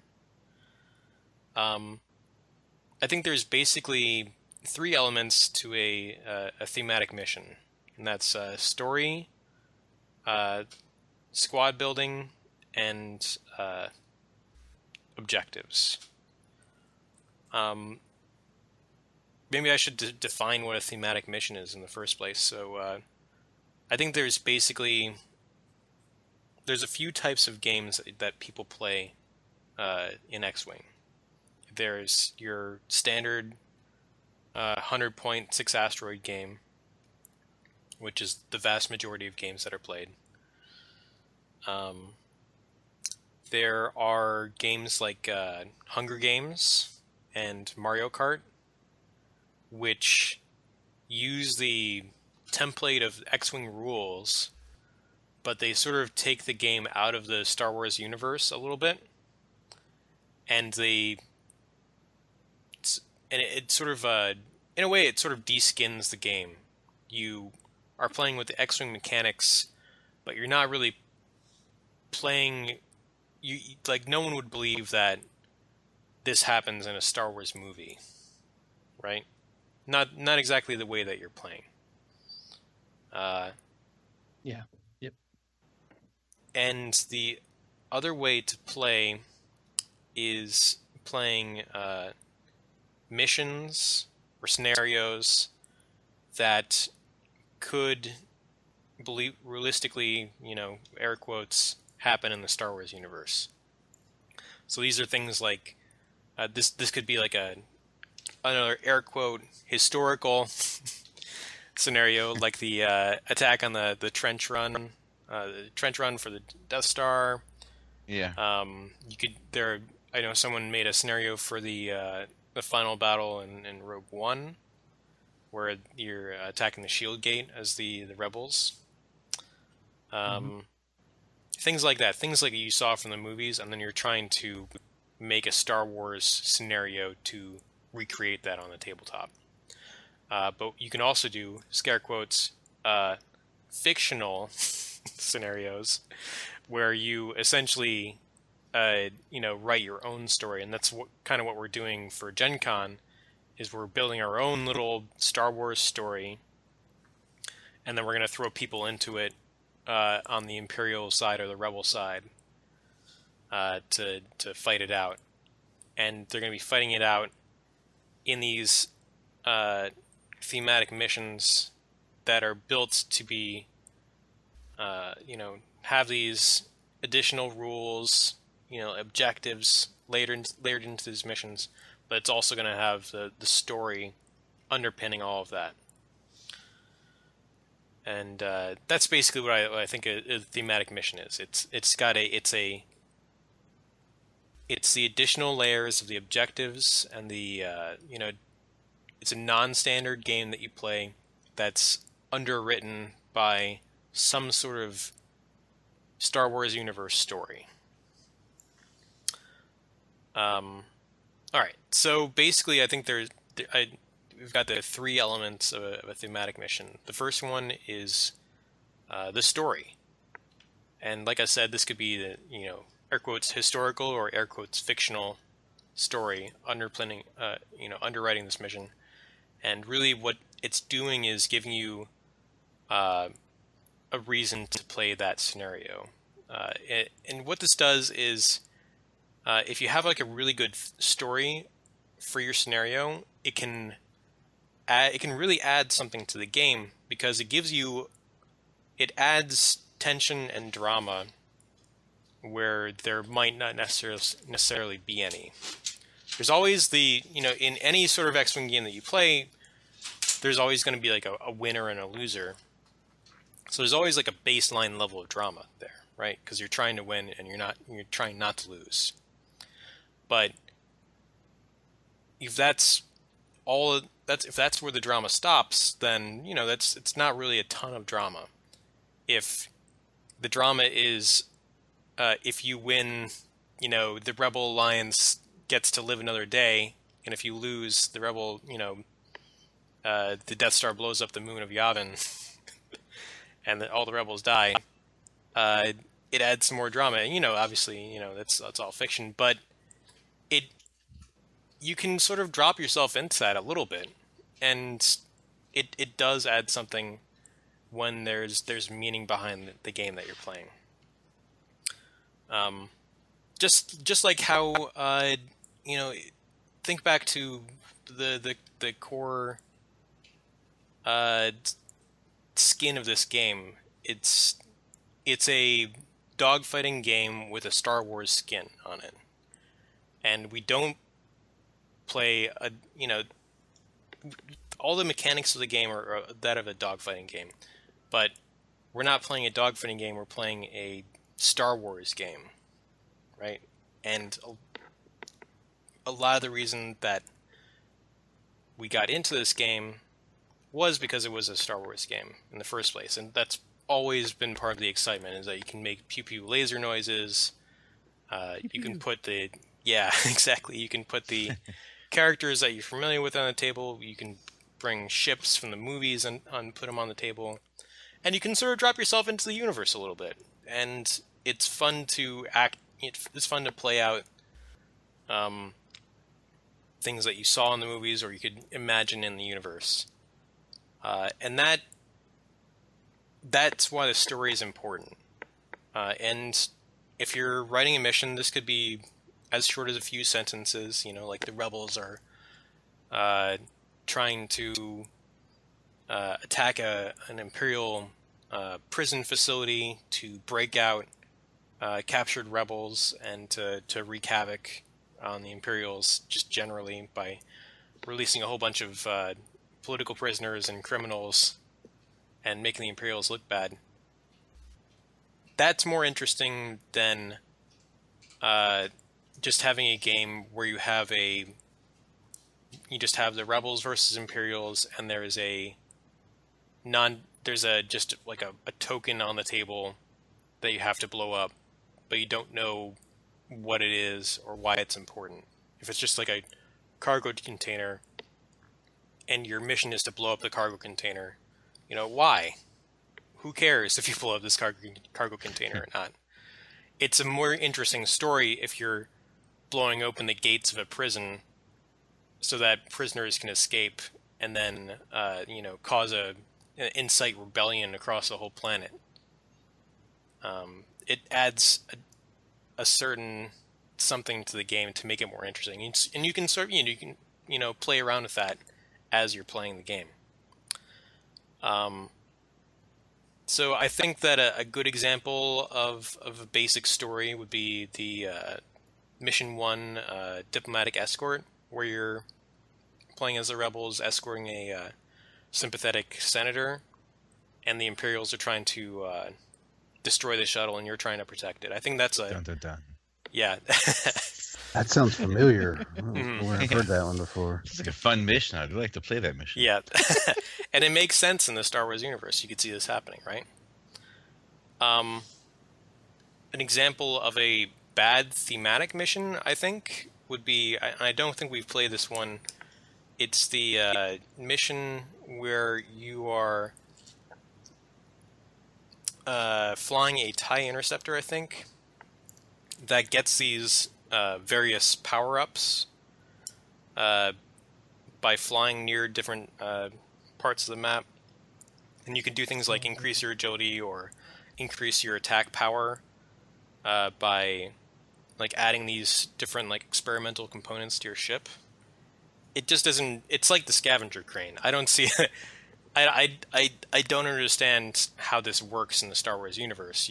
I never saw a ship, fly near another ship, fly near like something, and then something gets added onto that ship and makes it more powerful. I'm pretty sure I saw somebody give it time. I'm sure it's everything. Yeah, everything that I know about the Star Wars universe tells me that is not something that happens. Magic. It's all magic. Yeah, it's more what Wizard. It's more what you see in the video games where you exactly. you go fly and get the power up and then you go back into battle. Yeah. Well, I mean, we're seeing so many ships from video games. It only makes sense that they'd throw some thematic video game style missions in there too. They didn't have that in the best X-wing video game of all, which is TIE Fighter. If you wanted to get more missiles, you had to go dock with a space tug, get them loaded on your ship. No flying over some swirling, awesome. twirling blue missile token in the middle of space to pick up missiles. You had to go. That sounds like an interesting mission. Like you must shoot down as many things as possible, but in order to get more missiles, you must fly at this little space tug. We've got them now, little quad jumper.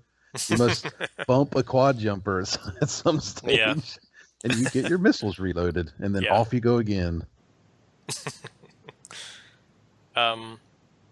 So those are examples.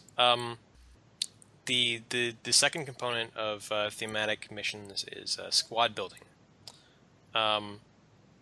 So when you're writing a thematic mission, one thing that I think you at this point you have to consider is what restrictions you're going to place on squad building, because at this point of the game, it's hard to imagine missions or stories that could work with any ship that is available to the different factions, because Imperials now have First Order ships, so your time frame is like 40 or 50 years wide.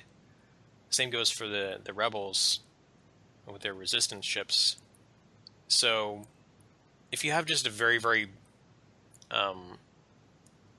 generic sort of story behind your mission, your scenario, then maybe you're okay.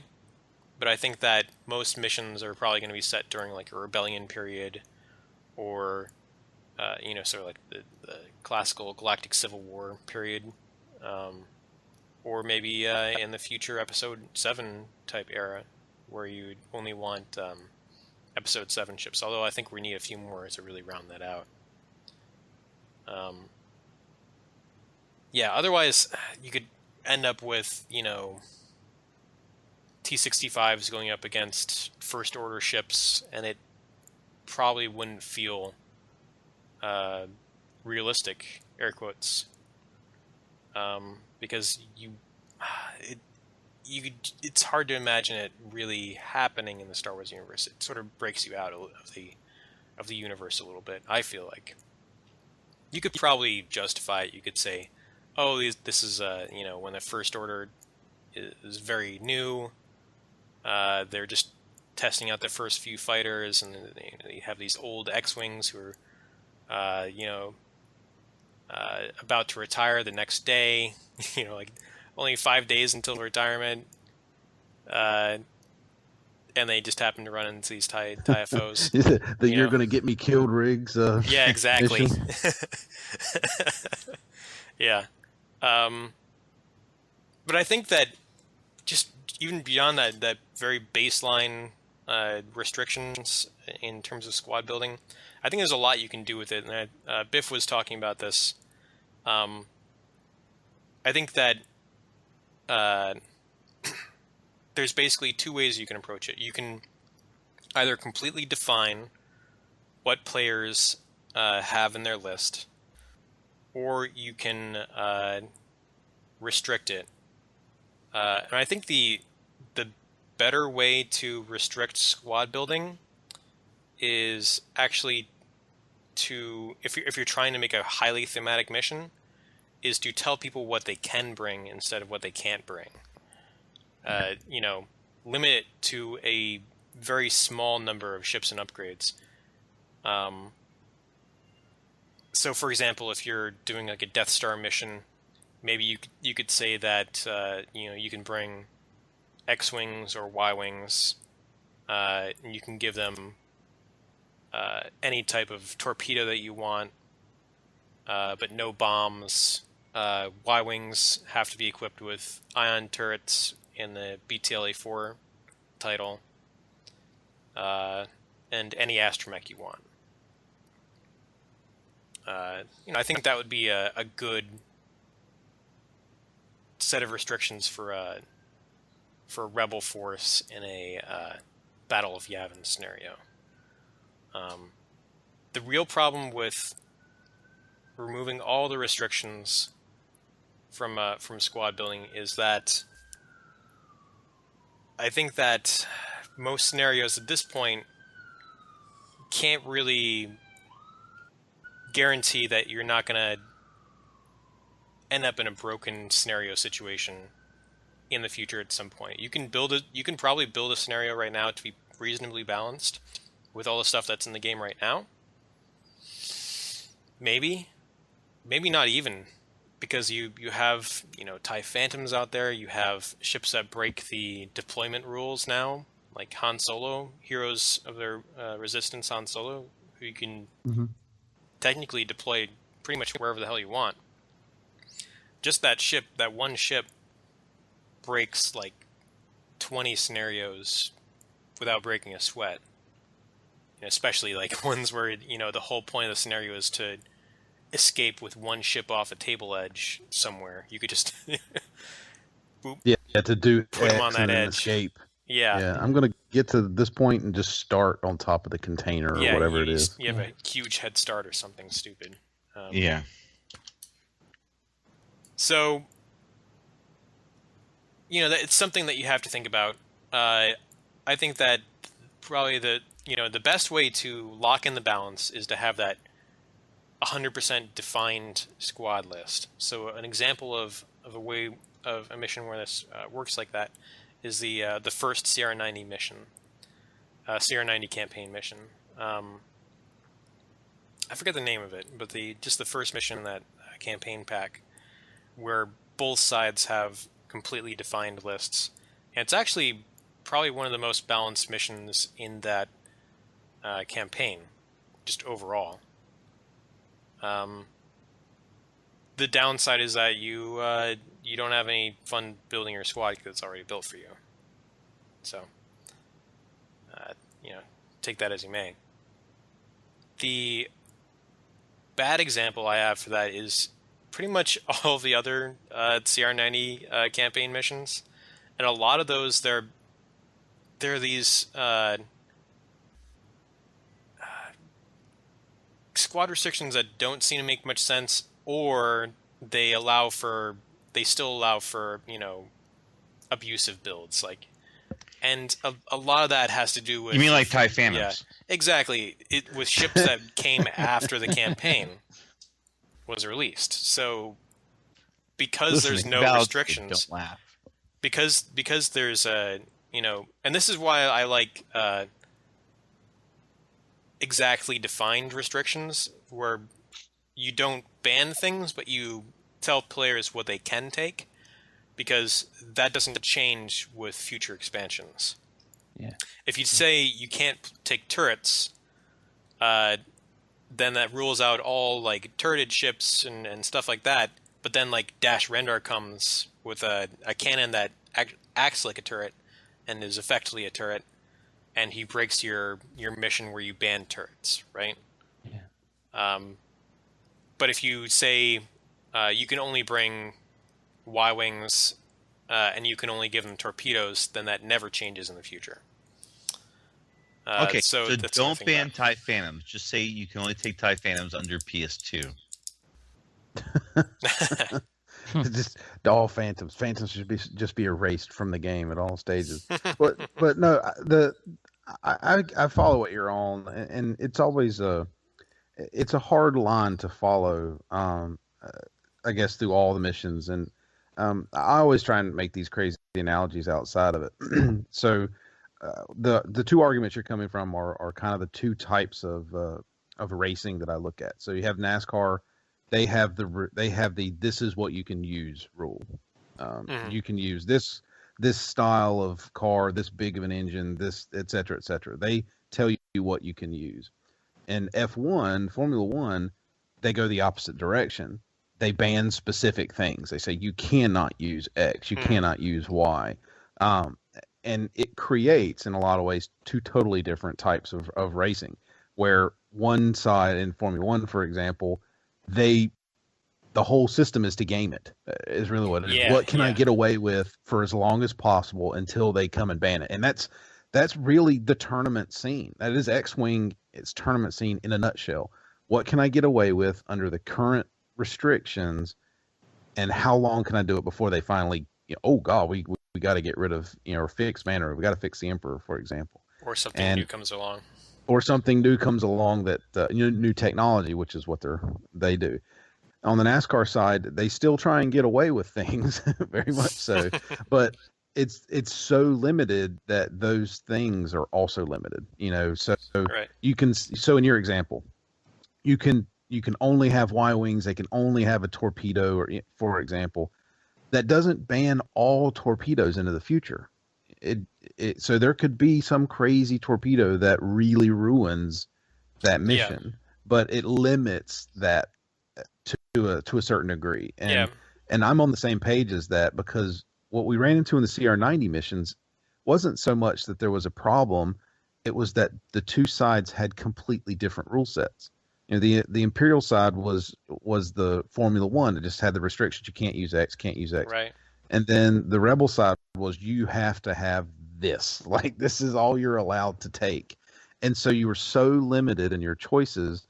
And those two dynamics, to me, in my opinion, I'm not an expert on mission building, they can't be opposed to each other. It's like, if you're going to choose the Formula One wide open, except for a couple restrictions, both sides need to have access to that. You can't put one side on this is all you're allowed to take, and the other side gets everything that could possibly ever exist into the future. Yeah. You start to open, or you imbalance it as soon as you get the next wave, is the way I feel. So right. I'm on the page with you. I think both can work. I just think that you can't ever have the two butting heads in the same mission. Yeah, both players should be using those same systems. Right. And that's where I think in the example you're using, that's where the CR90 fell apart, is you had that headbutting of two different build styles. But I think that both can work. You just have to, I think they do break theme. I think you get into that, if you're only going to restrict certain things, you can break the theme of Star Wars really quick, or at least the setting that you're trying to go for really quick. Because you just say, oh, you're not allowed to take, X-wings and Y-wings. Well, that means that at some point I could take K-wings, which might not fit the time period at all. Right. And it's better to completely define, if you're trying to make a cohesive thematic mission, it's better to completely define the cards that people can take, the ships and the upgrades and the pilots. Yep. And not leave room for future additions that could bust up that theme. Right, and it's funny. This is just an aside that I was bemoaning the fact when they did the Crate Cup, this tournament thing that we sat on the sidelines and watched, that the FAQ had come out a week or so before it. I was bemoaning the fact that, hey, wait a minute, why are they not using that FAQ? Why did it come out and FFG said, oh, this doesn't take effect for 2 or 3 weeks? I was like, no, it's out. You should be using it now. Like, that's the way this should work. And what concerns me is something like that's going to happen, like right before the Gen Con event. They're going to come out, oh, here's the whole list of Wave 11. Is that what we're looking at, the one we looked at? Yeah, but we should have a heads up on what's coming out. I mean, there's not going to be like a... Well, It's just guess the guy there that might runs be. through the I Gen mean- Con line on Thursday. Like, I got all the new ships, woohoo, and runs into. There might be and cards that runs we into- haven't seen. We could also say Mhm. that you just can't use cards from the Yeah. such and such pack. And Right, yeah, we'd you be can all always just say no Wave 11. We're banning Wave 11. Yeah, you can't use the but FAQ. but it's to me, it's funny just because, that's where I get worried because as a casual players, we were playing under the new rules immediately just because hey, Sure, we why can not? do it. It's not gonna ruin my weekend if I don't. But the serious hardcore guys like, no, please don't change the rules on me at the last second. And I found that humorous, and that's where I guess your whole theme thing can come into it and say, nope, we're playing under this rule set from Wave 1. Like that, Yeah. all these crazy fixes that happened in the FAQs that change cards that I don't have the replacements for. Nope, not using them. Just using the old stuff. Yeah. Yeah. So- All right, let so me. Oh, go ahead. Well, one final thought, something that I'd like to, I suppose, emphasize a little bit more because I think it was touched upon. But with the notion of squad building, and it ties to the story, your first point. When it comes time to do the squad building, in my mind, put it in context. If you're trying to develop a scenario that represents perhaps a specific moment in time, like the trench run, you should be defining, my opinion, you should be defining what's allowable based upon that, air quote, historical moment. Right. You shouldn't be allowing ships that just were not thematically present at that, if that's really what you're trying to do. But on the other hand, if you're developing a scenario that's just a generic, like a bunch of ships are going to be attacking a Star Destroyer, you've got a little bit more latitude. Maybe that's where you suggest kind of an era. It brings in that concept I think we mentioned a couple of podcasts ago about you've got defined eras, and that now establishes a list of likely, probable, most likely ships that would wind up occurring for that particular scenario, and just try to have your story and your squad list be complementary to the experience. Yeah. Now you're selling J-Bot. Well, I think from my perspective on this, it's all great information for people who, do want to write their own missions and do want to come up with their own sort of campaigns and stuff. But from my perspective, this is completely different to your theme. Is like once you've made a decision, don't consider it to be chiseled in stone. Have the willingness to be flexible to whatever is out there. Where somebody comes in, well, I don't understand why I can't do this, or like I'm having to do with the Mario Kart stuff. You might run this mission and you just don't think of a combo that somebody does that completely ruins it. And you're like, okay, I'm adjusting it now. So don't come out with it and just set it in stone and think that you've done the best thing possible first. That a lot of times I think these problems only present themselves after rigorous testing, after having run it through, the mill of fun lists, serious lists, and then crazy lists, the stuff that I'll throw on the table that makes no sense but might work. My whole crazy Sabine idea for that one mission, like, oh man, I can't believe it actually worked, that I don't think anyone had considered until I did it because it was stupid. And you're like, oh wait a minute, he actually hits on, the blind nut hits a squirrel, or how do they do that? Blind squirrel hits a nut, whatever. That whole thing. A blind nut hits a squirrel at least once. Broken clock finds twice a nut a day. twice a day. Right. Yeah, that one. Don't sound like George Bush here now. Jeez. But I guess that's what I'm after in this, is that the themes of the game is important. Getting your rule set in place is important, but I think every one of these missions always needs to be tested and retested, because there is no perfect build the first time out. You're never going to get it right the first time out, and don't get discouraged if somebody breaks your mission, the first half dozen times you try and run it. So, because I have to imagine that, like, the trench run scenario got play tested to crazy levels, and the hot AC missions we know got play tested just over and over and over again to make them the way that they are, and those hold up even in the face of all the crazy cards that have come out. So it's possible to take a very narrow theme and make it incredibly fun and still be balanced but it might require a lot more testing than you at first kind of think of. Yeah. So I think that's what I'm after, is that don't get discouraged. Don't be turned off by Phil saying you can't do this and you must do blah blah blah blah. It's like, dude, you can do whatever. Just be prepared for somebody to break it. You can do whatever you want. I mean, I'm just giving advice. Yeah, be prepared for somebody to break it, and don't be afraid to say no. You can't have that next time, and adjust your missions or your story to make that make sense. Yeah. All right. I'm gonna move on to the last element, which is the objectives of a thematic mission. So I think that the main thing I want to touch on here is that you should absolutely be making these reflect the story that you've written, and kind of go all out. Do whatever you comes to mind. Be creative in how you write these rules. Don't just try and lift something out of a older FFG mission or some sort of existing game mechanic. You can make stuff up on your own.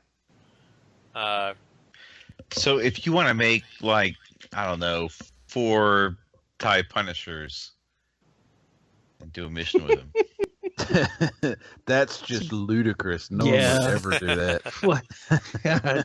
Yeah, what a waste of time. Yeah. Why would anybody ever do that? What are the TIE Punishers attacking? I don't know. It's like a pirate base. See, there you go.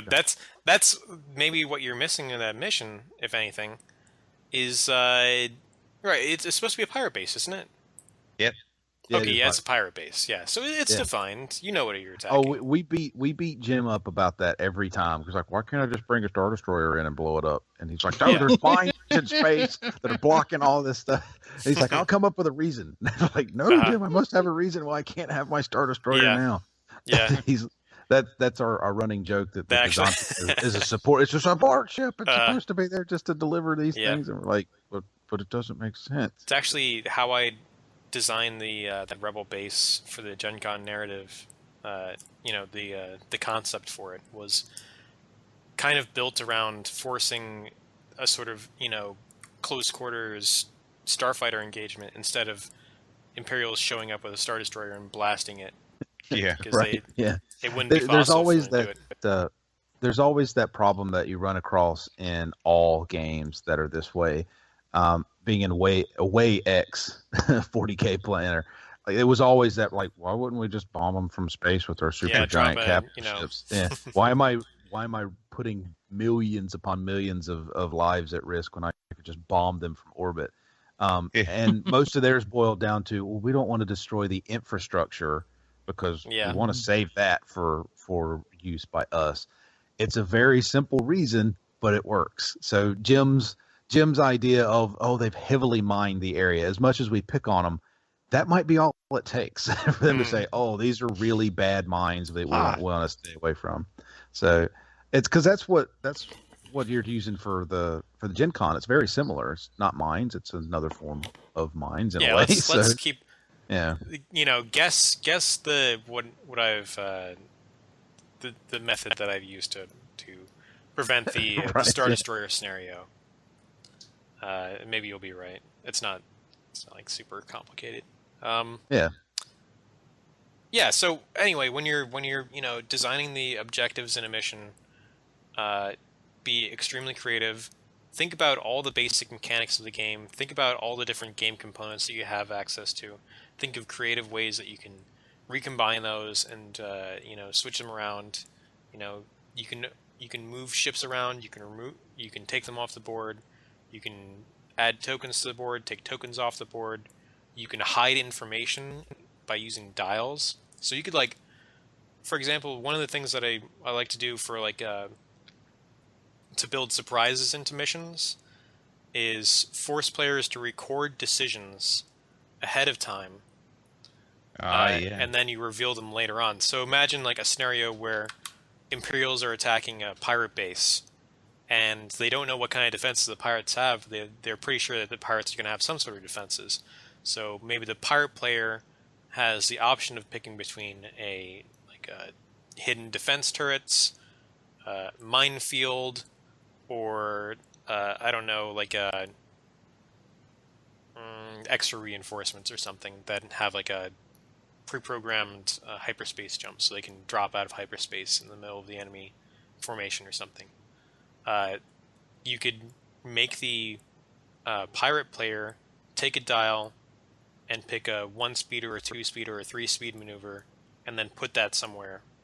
So they've made their decision, and then the Imperial player starts doing whatever they're doing, and when the time comes to reveal what the pirate player decided, then you reveal that. It's one of the basic concepts of the game, is the hidden decision that's revealed in the course of the game.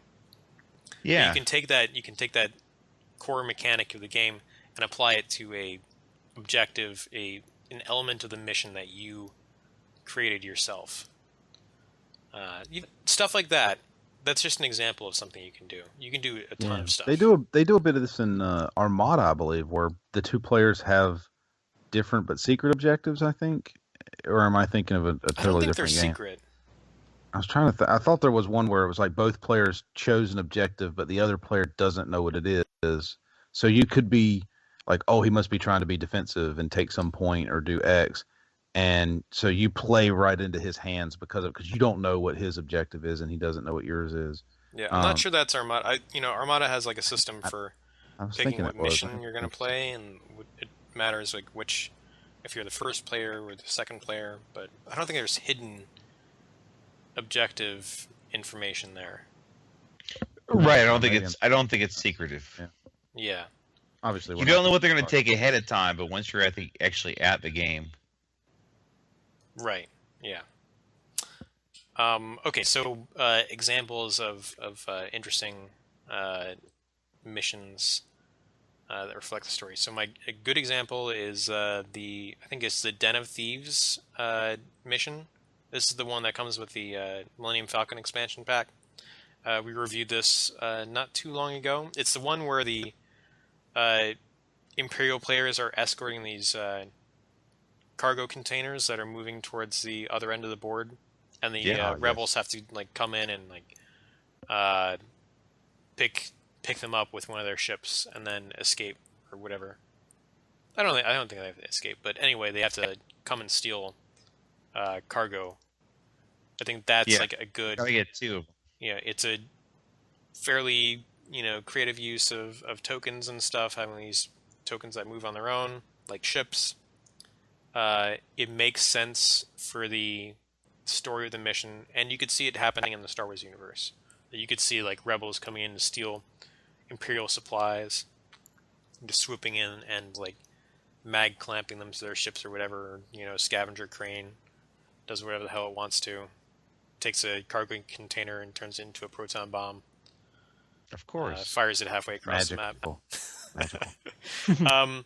And my example of a bad mission, a mission that sort of fails to do this, is that CR90 campaign mission where you are, the CR90 is sitting still and you're hacking into like a satellite network. Oh, yeah, you remember that one? That horrible slicer. Yeah. Blowing up systems on the ship. Yeah, I remember that. If you look up the episode titled Satellite Trap, you can get an idea of what we think of that mission. But essentially what was happening was you had this CR90 in the middle of the map, and there was like 4 or 5 satellite tokens that were scattered around it at different ranges. And the CR90... The story was that the CR90 was hacking into an Imperial network through these satellites. But the way the game worked was the CR90 was getting its like energy from these satellites for some reason. And when you blew up a satellite, the CR90 got damaged. And there was just no explanation thematically as for any reason that this would be the case. It's just it's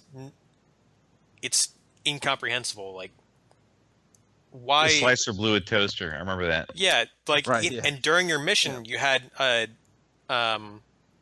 one of the satellites blew up, and it caused a structural failure on the CR-90. Yeah, that was what happened. No, the toaster that he blew up was right next to a major support There's a beam. load-bearing wall, ship. Yeah. like, who knew? Why are you slicing through the toaster? Why don't you use an actual? And that's a great example of in a lot of ways bad mission design all the way around. So. If you want to know how not to write a mission, that's a good example to study. Yeah. And that kind of wraps it up. So think about your story. I'd say start with your story. Try and find an interesting story. You can either, look into the fiction of Star Wars. So I'm talking about like the different novels and books and comic books and movies, TV shows, Christmas specials. Find a scenario that's interesting to you in one of those. Or you could come up with one on your own, and maybe you want to go into actual Earth history. World War II mission, like fighter plane bomber missions are kind of a good place to go for inspiration. And then take that, come up with a set of objectives, a mission, like the functional mission, and then move into your squad building and figure out what is appropriate and balanced, and make your restrictions. And I do recommend making at least some restrictions when you're doing that, because otherwise the mission is going to be broken at some point. If you leave any sort of open-endedness, then it's essentially just a clock that's running out until the mission becomes broken. If you completely define the lists, you say, like, the Rebel player gets this, this, and this, no choices. Imperial player gets this, this, and this, no choices. You lock the balance in, but you also take, you remove any, fun that a player might have from building their list. If you give a player a set of things to build their list with, it's a compromise situation where you're ruling out future cards coming in and imbalancing your scenario. So if you strictly define the tools that they have to build their list with, saying you can take this Y-wing or this Y-wing or this Y-wing. You can take proton torpedoes, flechette torpedoes, or advanced proton torpedoes. Yeah, I remember I tried to set up a little campaign on mission control, and it was difficult because I did it in like waves 1 and 2, and then revisited like wave 4 and had to include like a whole bunch of other things and shift things around, and it was really awkward. Yeah. Later waves coming in just make it's impossible to plan for later waves because we don't really know what is going to enter the game. And when you have, certain mechanics in mission, like, just like what we said with the Heroes of Resistance on Solo, he breaks all missions that require you to, get to a certain point, and that's the whole point of the mission. You auto-wins those. So, and I don't think anyone really predicted that we would get that kind of palatability.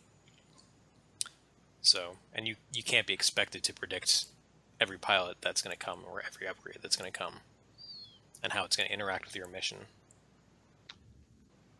Yeah, and then you also have things like seismic torpedoes show up, and all of the objectives you put on the map that you considered obstacles are now easy targets. Be removed from the table.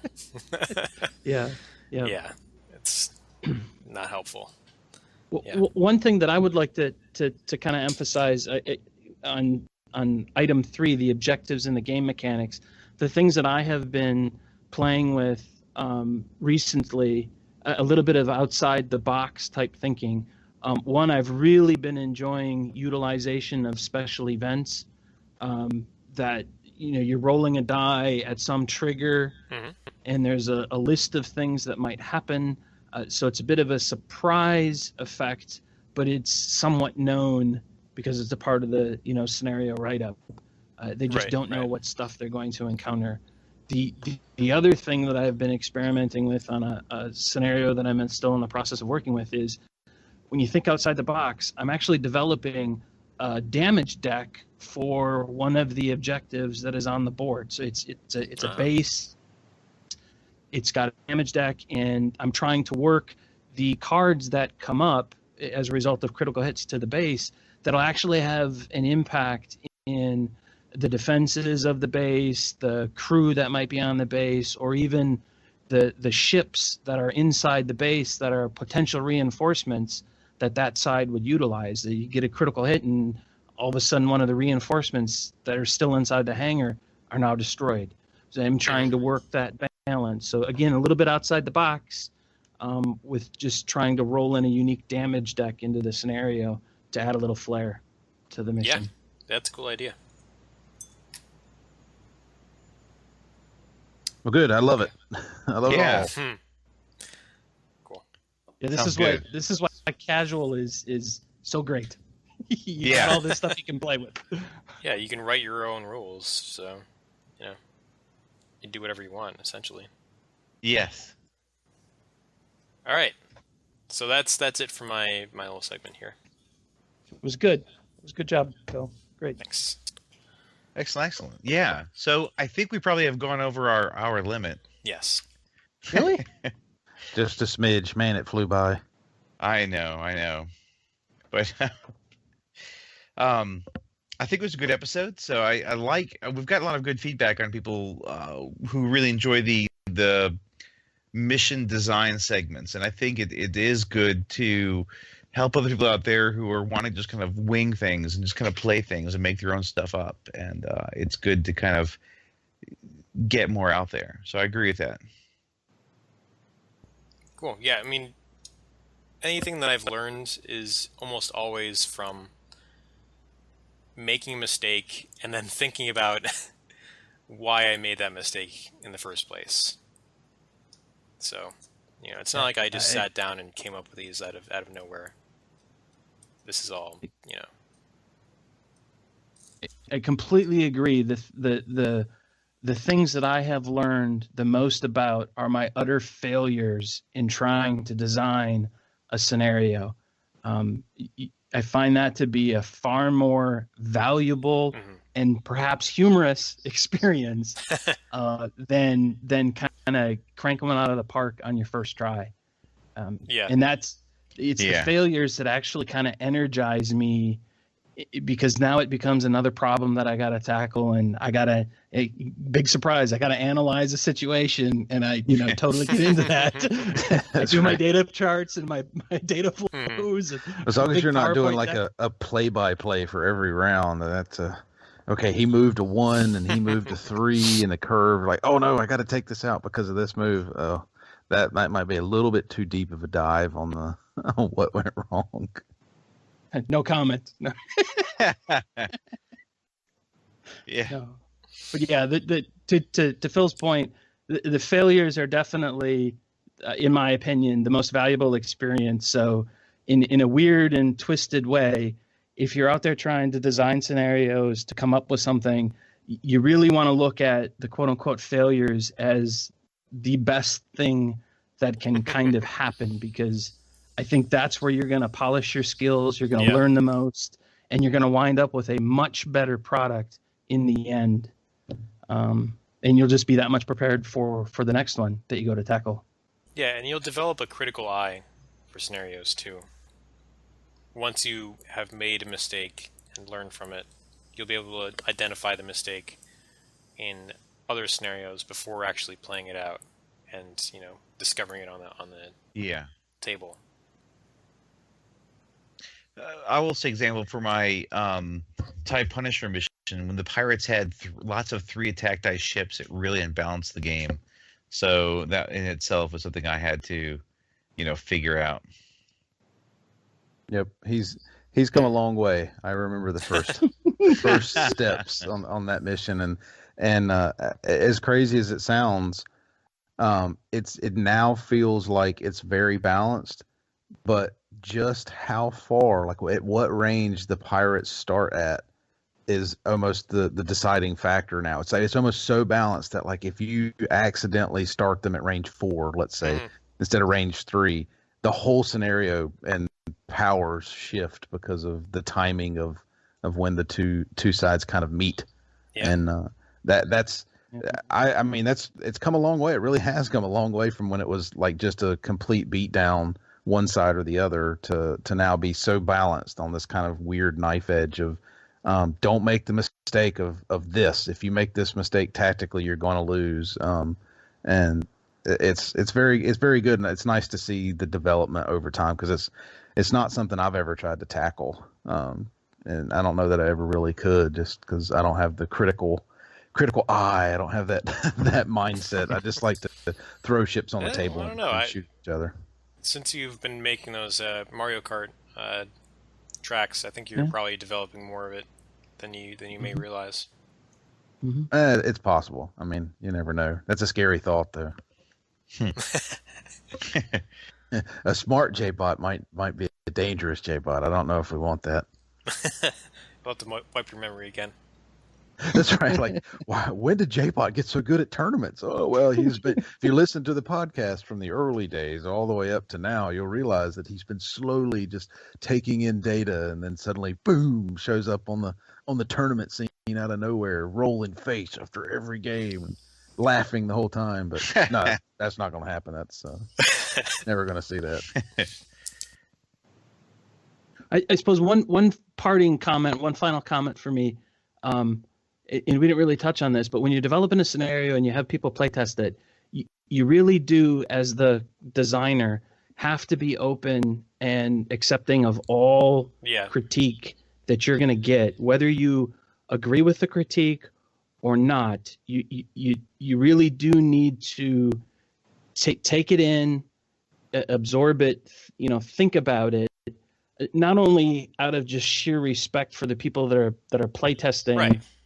Your design, but I myself have found that I have dismissed a comment early on in my processing of the feedback that I get, but then later on I'm like, wow, there really is an element of truth in that person's experience as to what they saw, they did like or didn't like, that came back to manifest itself in some way into the scenario. So just be open to everything. You're going to get the nasty comments. You're going to get the really good comments, but just kind of take it. And again, you don't have to agree with everything. And one of the things that I do is if I'm not in agreement on a particular comment, I just accept it and I thank somebody for the comment and we move on. But because I'm not going to sit there and argue with them, because I'm going to, my opinion, I may potentially lose a playtester for some future event. So I certainly don't want to offend anybody, because I want to keep playing X-Wing. So yeah. And they're, playtesters are doing you a favor by playtesting. Absolutely. Yep. Yeah. Yeah. Especially with some of the crud I've put out for the first try, it's like, oh wow, I'm thankful you guys played it to the end. That's right. Yeah. Wow, that was quick. 3 turns. All right. Well, let's try this again next week. Yeah. Yep. Yeah. Yep. It's all very true. Yep. All right. Well, I think that pretty much sums up a good episode. So we can probably go ahead and end that here, as I do see we're coming up on Endor. Anyone have any last-minute comments? Just the usual for me. Jim seems to be having a good time with our Age of Rebellion stuff on YouTube. I know I actually enjoy listening to it because it's weird being there in the moment. You don't actually grasp all of it. So listening to it again for me is fun. So I think if 2 people love it, everybody will love it, right? So at least give it a shot along with all the other stuff. I'm going to try and get more captain's questions and some of the funnier segments and stuff loaded up now that I'm almost caught up with podcasts. So won't be too long that got both starting to roll in there. And we're looking into some other sections if we can get Biff in his camera situation to work. He's got some neat stuff coming too if we can get all that to work. And if I can get Jim to freaking give me the videos so that I can edit in our glorious victory from the last week. Of the Punisher mission? Yeah. Yeah. We need to, well, it's not so much our glorious victory as it is his glorious failure.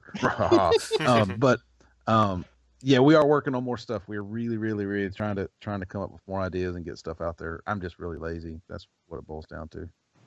You get what you pay for. Right, yeah. Pretty much, yeah. $0. Oh, excellent. Woohoo, this is how much work you're getting today.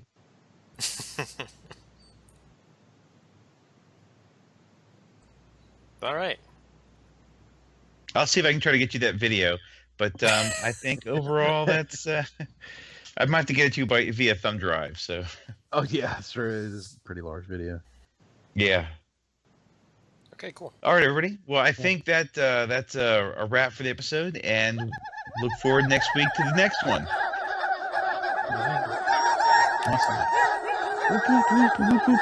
Awesome.